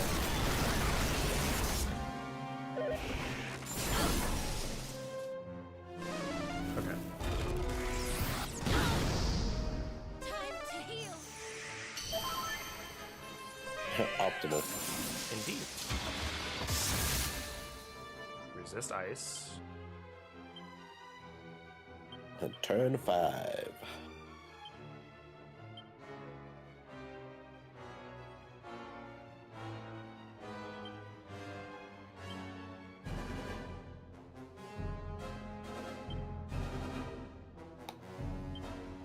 Frizz.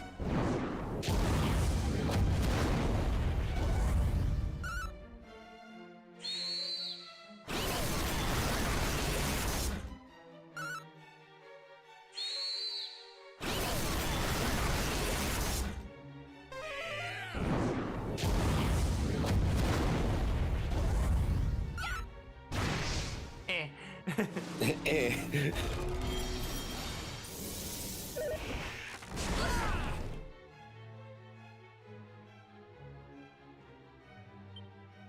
It's gonna be a little bit of a waste of MP, but I'm doing it anyway. Here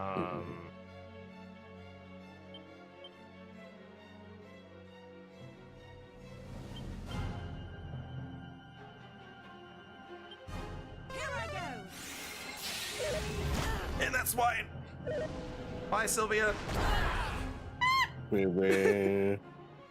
Oh no, Sylvia's... You think? It's time. That's unfortunate. That's why I cast Omni Heal. I die. Thank you forever.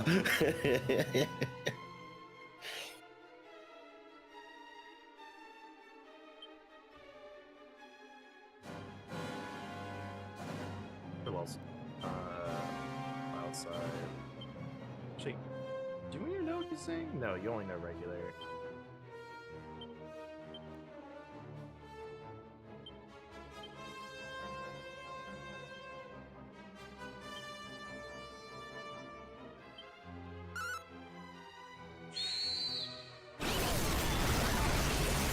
Great.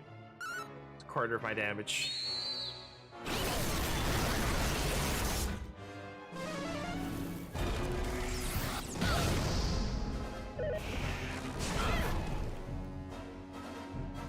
Kazing.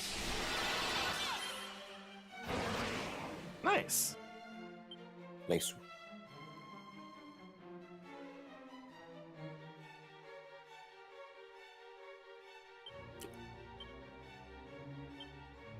Million breath attacks.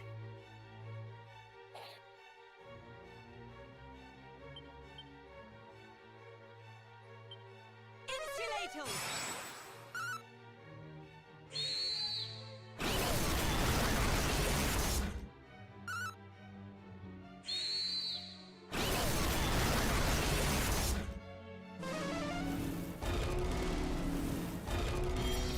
Unfortunate. All right.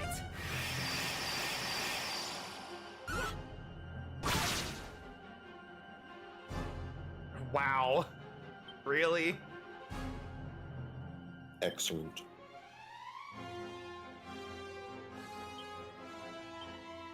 You can only seal me for one turn.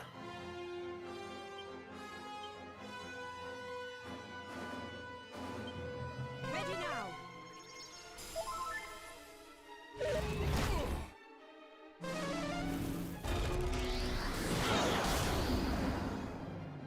Got you.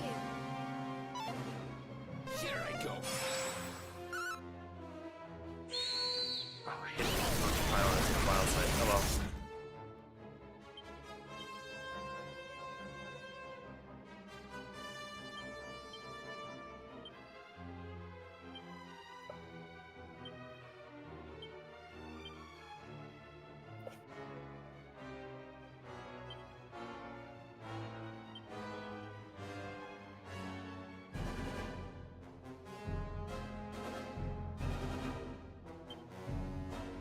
Yeah.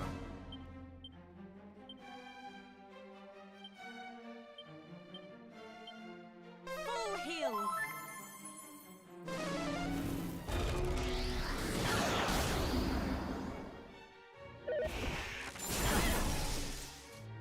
Magic barrier. Brace yourself.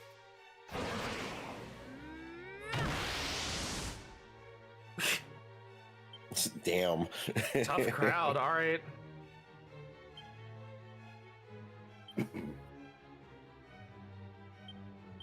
Okay, we are on turn 11.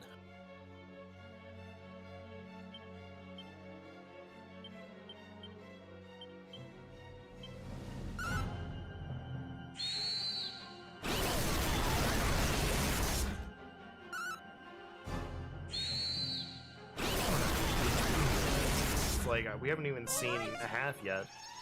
Yeah. That was something I was going to mention. I'm like, it's a good thing we're not near the third attempt here, where it's 15 turn. Ready now. I was like, even if we could, kill him and you wanted to farm wishes, yeah, you can't get the third wish for sure, not with our current stats.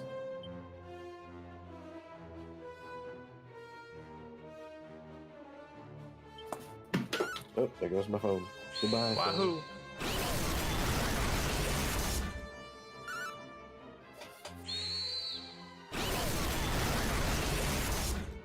Kafrizz.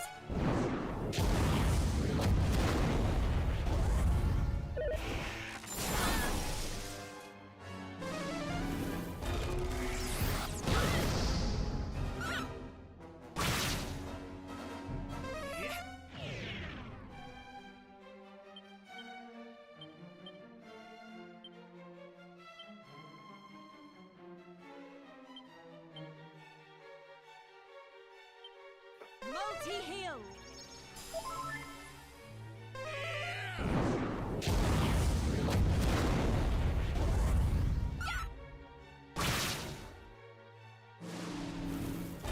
Great. Thanks for doing that first.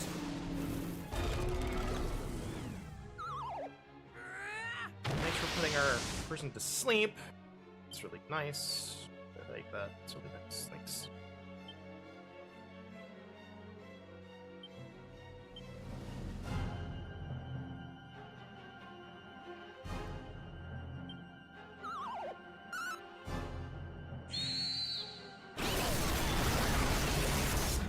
So I turn 13, you think? We're on turn 14. Bro! Assuming I didn't mess up my count. Ready now. Like, what stat do we need to freaking do damage to him?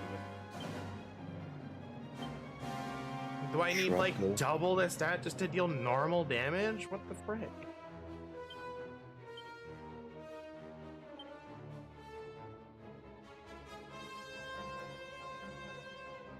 Like, it can't be the weapon, can it? Doesn't deal any elemental damage. He's not gonna be resisting anything, I don't think. Even then, we think it'd be blue.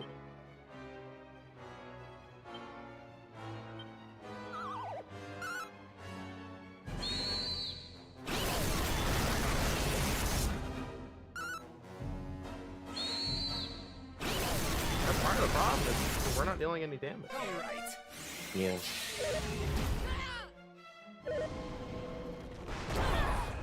Can you really not do your two hardest hitting attacks in one go? Really? And she's still asleep! What the fuck? Damn. What does it take to wake you up? A literal nuke centered on you? What does it take?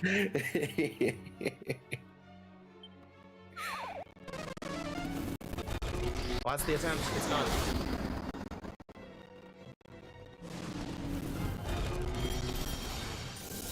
Just a moment.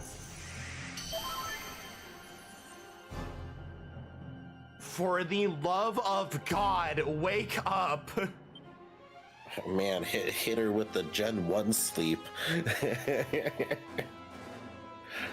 The 1 to 8 turns. No, the 5 to 8 turn.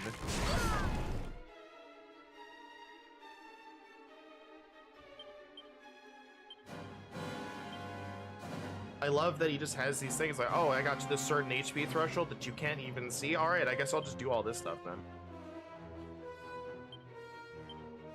Full heal. Because he did it literally the worst possible order. Was just like, all right, I'm going to remove all your buffs, put your fastest person to sleep, then I'm going to do my two hardest hitting attacks. Yep.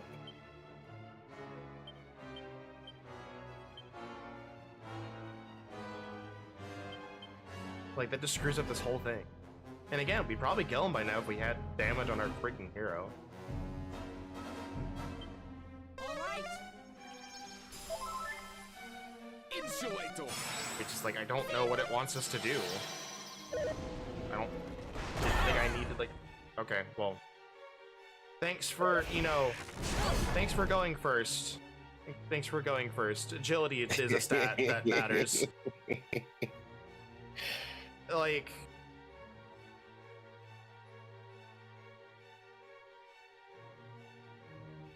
Because I literally do the turn order I do because we have been consistently going second after the boss. Yeah. So that's why I do the things that I do. So with agility being so random, it's like, what's the point of strategy? I might as well just leave everything up to the computer to decide what to do for me. I can't make an informed strategic decision. I'm just going based on the whims of what the game throws at me. And just going, well, this is happening if it doesn't do it in the order I want. The only two people in our party, remember, the only two people in our party with comparable agility are our hero and Fireball. Renee is 40 points slower. Sylvia is over 200 points faster. Meanwhile, this boss just decides to take its turn whenever the fuck it wants. Yeah.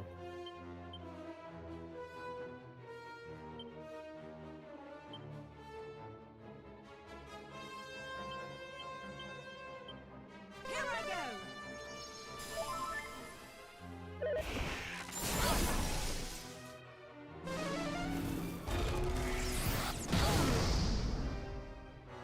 Wow, look at that. When I could have wanted it to go first, it doesn't go first. When I wanted it to go second for Zing, couldn't go second then. In the name of the goddess. Wow, look at that.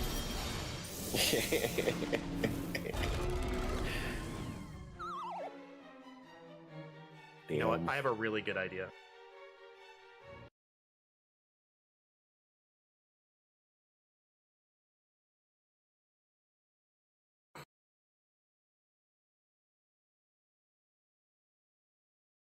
That's it. That's the idea. Maybe.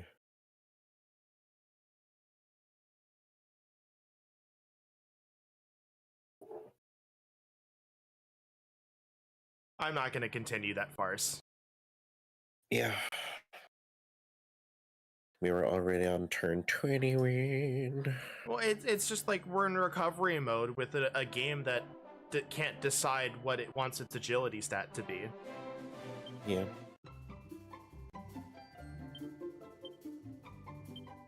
So I'm sitting here like, what's the point? What's the point of continuing?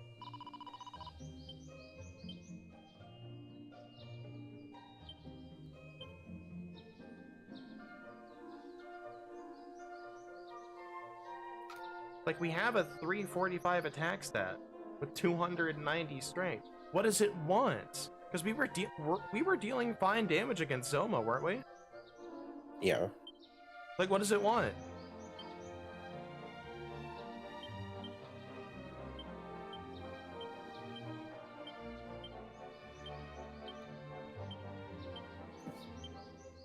Right now I'm not having to keep track of turns. I can look here.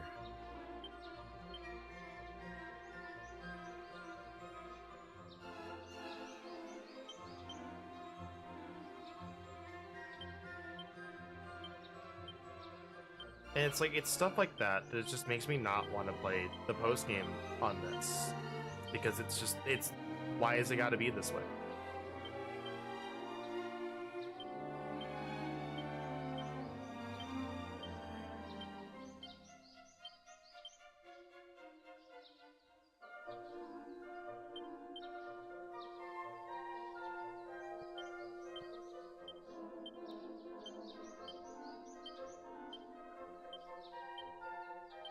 It's a bit demoralizing to go from, yeah, I deal, 80, 90 damage per Falcon Slash with the King's Sword, to you're dealing 15 damage.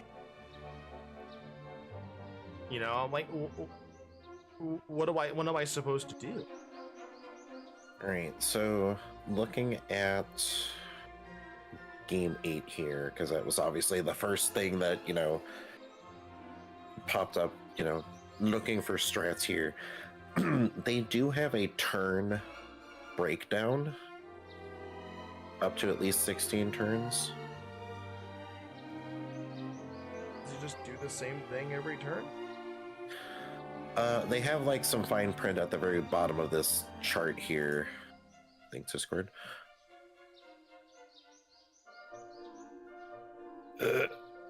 Discord. Yeah, so according to Based. the account, you need to be double your level to make that fight fast. I'm like, so I have to grind for basically my entire playtime again to get to that level. Yeah. Because they have recommended for the first time here at least 55.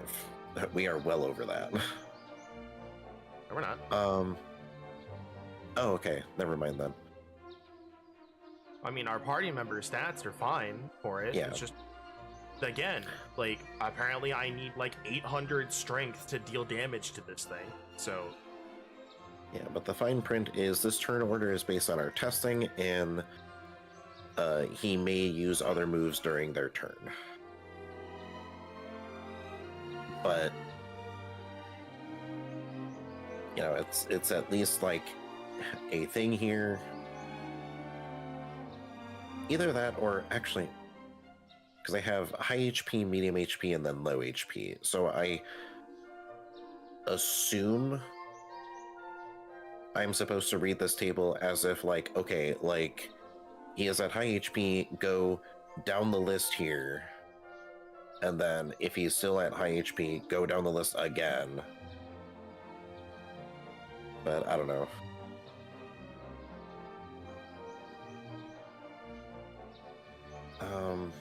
But the main strat is to have the healer on support for this fight, for Omni healing, and using the Sunstone, which I don't know if we have that or where to get it, we have the to Sunstone. wake. What? We have the Sunstone. Yeah, do you Okay. mean the hero using support, or do you mean Yes. the healer? The hero. Because you said healer. Sorry, the hero should be supporting this fight. I mean, that's just what they did. Just because the damage output is going to be weaker than everyone else, which we've kind of seen. Freaking absurd.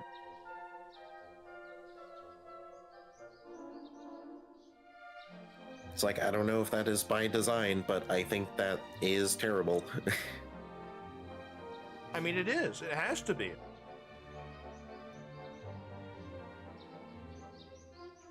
It's like, I know like you're wanting to test the player's like ability for team building, but That ain't the way to do it, Chief. yeah, that hit the way to do it is to neuter the protagonist that you're forced to have in the party. And can't job change, by the way.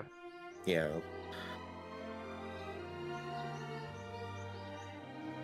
Yeah, but the Sunstone is recommended to have on the hero, so that way when somebody else is put to sleep, I forgot we had can it, just, to be honest. yeah, wake them up. Because for some reason, it's put at the bottom of the list.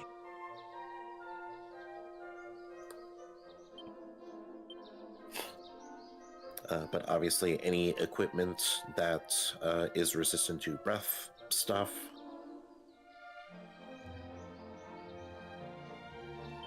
We pretty much have.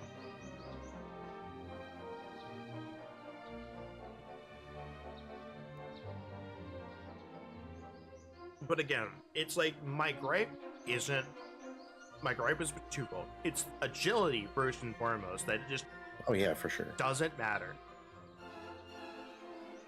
Like, I don't know if there's some hidden weight to actions where sometimes some actions have a heavier weight to make you go slower, which doesn't make sense and will never make sense unless I can see the turn order, like FF10 or Legends Arceus. But it's just going from, like, if we were dealing, you know, like 50 damage per hit or 75 damage per hit with Falcon Slash, I'm like, okay, my stats aren't quite up to snuff.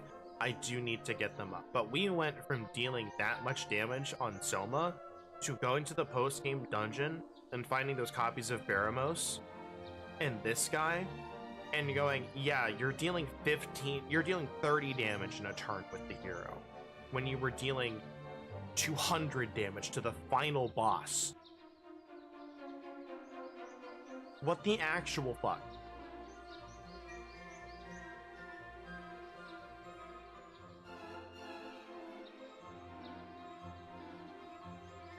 Like, I feel like the only way that, you know, I can have my hero do physical damage, because that's what I like building them as, is if I had the one personality that increases strength and resilience by its maximum from the beginning of the game, and just letting them suffer as a spellcaster. What's funny here, looking at the recommended party, yeah, just have everyone with Wild Side and Pylon. Gee, I wonder why. Let me just get on that. I mean, we could. We've got the whole spell list. Because they have like their warrior went from merchant, monster wrangler to warrior. Their martial artist went from thief, monster wrangler to martial artist, and then their sage was mage, sage, monster wrangler, gadabout, sage.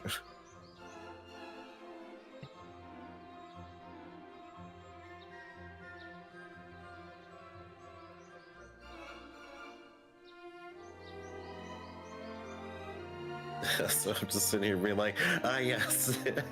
I mean, clearly that's the best way to do this boss fight. Is just everybody wild side and just How much HP does beat he him have? up. I don't know. That is not listed. Well, you know what? We can find out.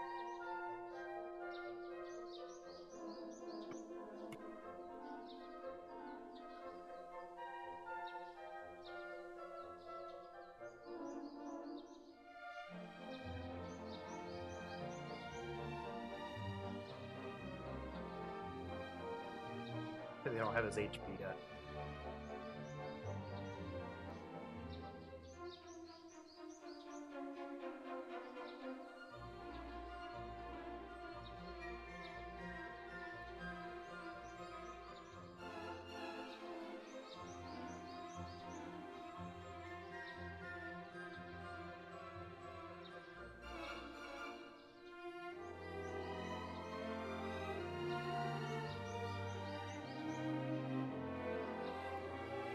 I'll just send you the list of the equipment they recommend, just cause. I mean, I could grind it that much. Like, it's kind of just like, you know, I don't want to grind this much. Oh yeah, for sure.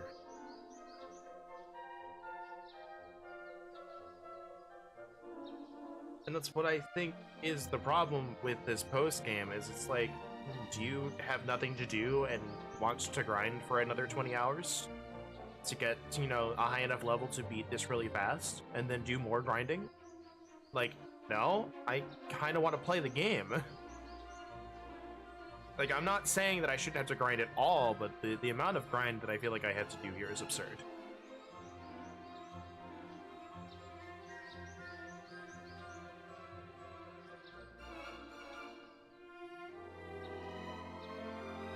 So I'm curious. So so I'm gonna compare what Soma Dragon Quest 3. All right.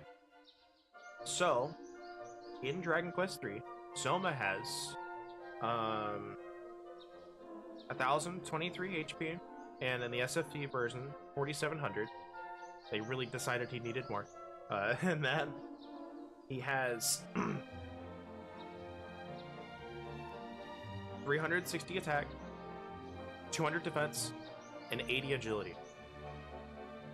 Xenlon has 7,300 HP, 400 attack, 350 defense, and 255 agility.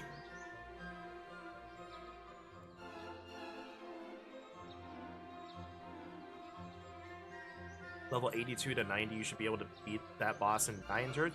Well, gee, I would sure hope so. You spent 50 hours grinding to get there.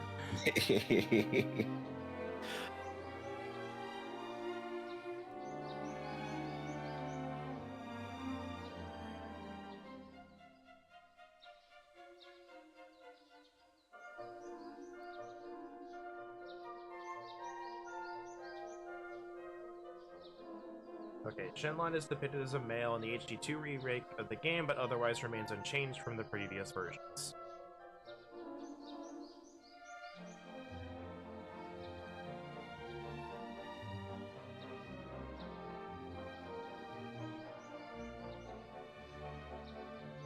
Oh, I forgot I was muted because I was coughing. Apparently, to get like some really beefy, like silly spell damage, we have like the Echo Hat and then use Channel Anger, and you get like four spells if you do Wild Side. So obviously this would, require at least 2 turns of setup. Echo Hat? Yes. I will go back to see where it is located, but it is apparently on a sparkly spot over by Minosa.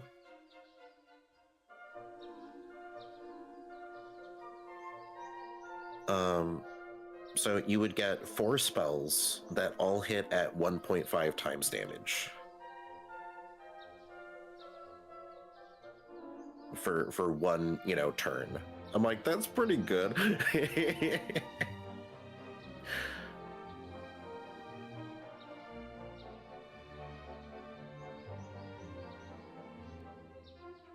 Unfortunately, that is dealing with a gadabout up to, their cap level, essentially.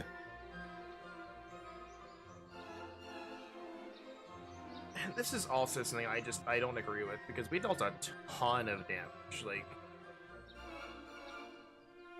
there's no way, unless the critical HP is not at half, there's no way that he has 7,300 HP. There's no way. Yeah. I'm pretty sure we dealt half of that. I'm actually almost positive we dealt half of that. Because, see, Wild Side lasts 3 turns, so we dealt around 1,000 each time. And we did that... 1, 2, 3, 4, 5, 6... yeah, I'm pretty sure we dealt enough damage to kill the stats that I'm seeing here. There's no way it has 7,300 HP. Yeah. There's absolutely no shot. Yeah. Even if like my numbers are wrong, with the amount of damage we did, we should still have seen it go into critical. Unless it doesn't show us that, which would be weird. Yeah.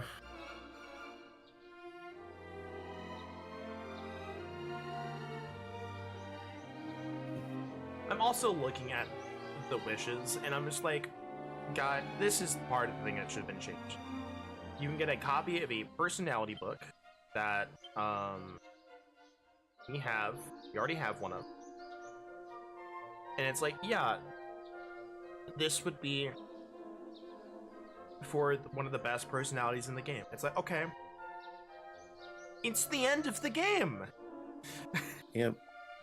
Alright, allow the hero to style his or her haircut. It's like, it's the end of the game. This should have been in from the beginning.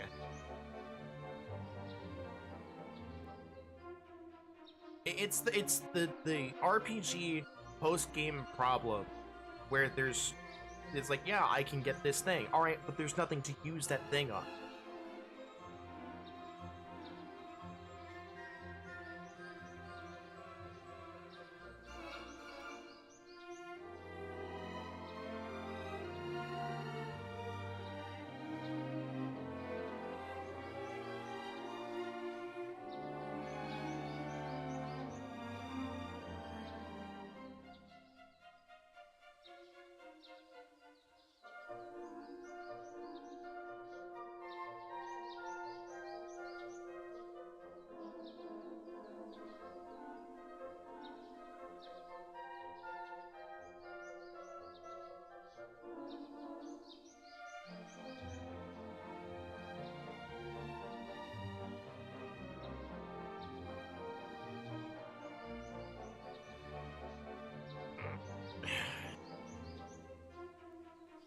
I don't know what Call to Arms is from. I'll have to look that up.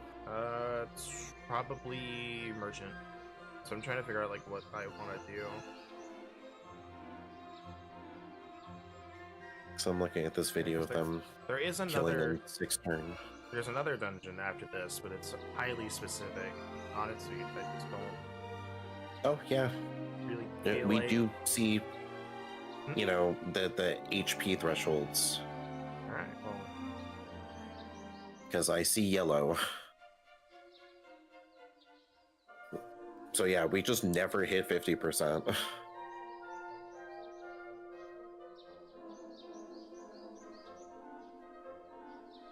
yeah, I can guarantee you, there's this post Shenlon dungeon. We're not doing it. Yeah. Reading what it is, we're not doing it. It's not worth it.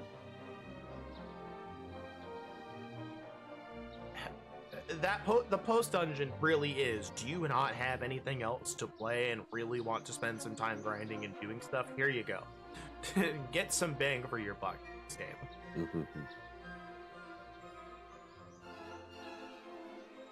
Either that, or I feel like the 7300 is missing a digit, and it's actually 70,000. I don't think it's that much. That'd be bonkers. The thing is, I wouldn't doubt that, because like seeing this video of like the 6-turn kill here, like only halfway in, they've done like, you know, 3 wild sides on their characters, and I saw like call to arms, and each call to arms is dealing 1,000 damage.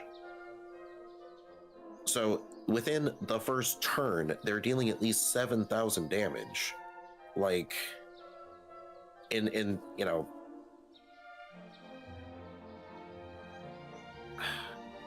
because I think within this first 2 turns or something, he got to 50%. So it's just like, yeah, that maybe 7,300 is the threshold for each one, maybe. So maybe it's a total of like 23,000.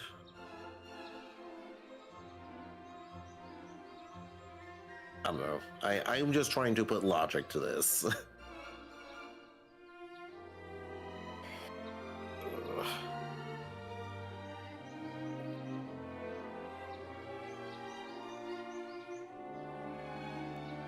I'm just as confused as you are.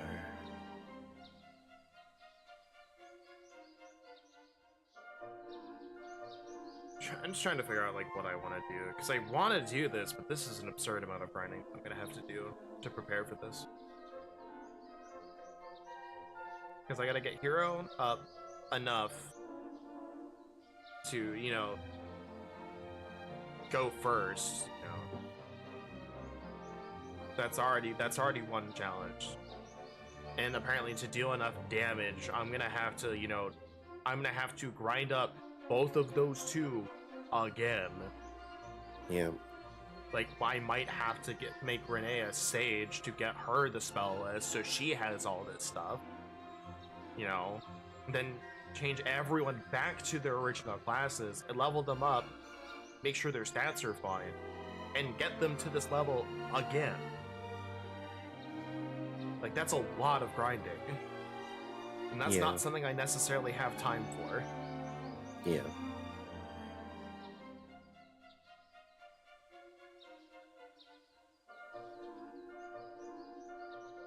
Also, apparently Kazap deals decent damage. Yeah, but it also uses a bajillion MP. You are correct. That's why I tend to not do it, because it uses so much MP and the hero doesn't get a lot.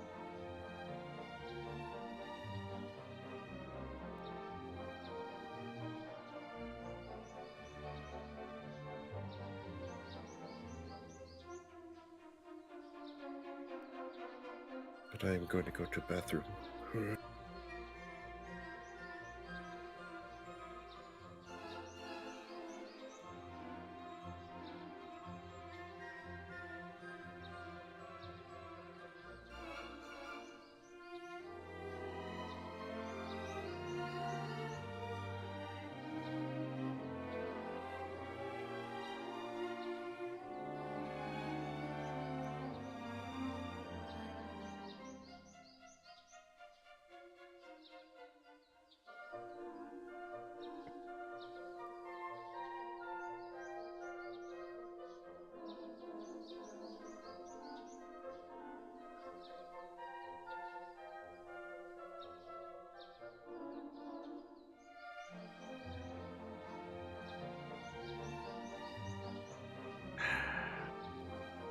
I'm gonna be honest, fam. I don't know what I'm gonna do. I think I need to sit on this one for a while. Like, here's the thing. I'm not going to not do this. I will do this at some point, regardless as if I keep attempting this thing, you know, and grinding it. But because like part of what I want to do is the Dragon Quest games that have been made available on platforms that have achievements. I would like to get all the achievements, and then going through other versions of Dragon Quest, I would like to get 100%, so I can just be like, I've gotten everything in every Dragon Quest. Like, I would love to have that as something I can say. Is just, do I want to do this right now? And I know I've said this before, and I haven't made true on it, but there's an achievement at stake this time, and I'm a bit more well off than I was before.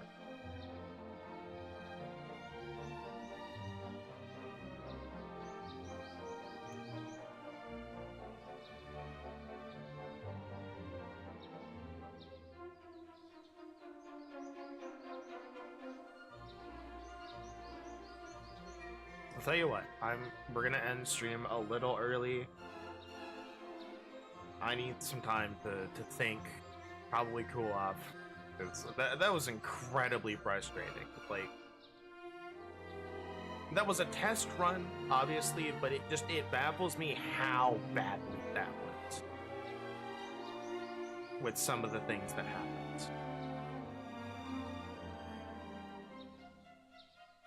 So I need some time to figure it out.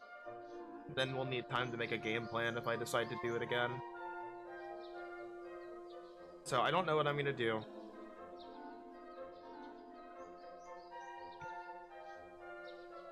Friday is up in the air. Sunday, assuming nothing goes wrong, we'll be doing more Explorers of Sky. And by Monday, I think I'll know what I'll be doing. For the record, the next game will be Final Fantasy Tactics Advance, or Final Fantasy Tactics A2. We're doing that next. And pay attention to the channel for the new year. I want to do what's coming up in 2025, and I'll explain kind of what I'm going to be wanting to do and how the streams are going to go. There's also going to be a slight schedule change, but not too much. Unfortunately, school is school, and I have to revolve around that as much as I don't want to. But take care, everyone. Have a great rest of your day. And we'll see you on Friday for something at the normal time. 10 a.m. Central to 1 p.m. Central. Thank you very much. Goodbye.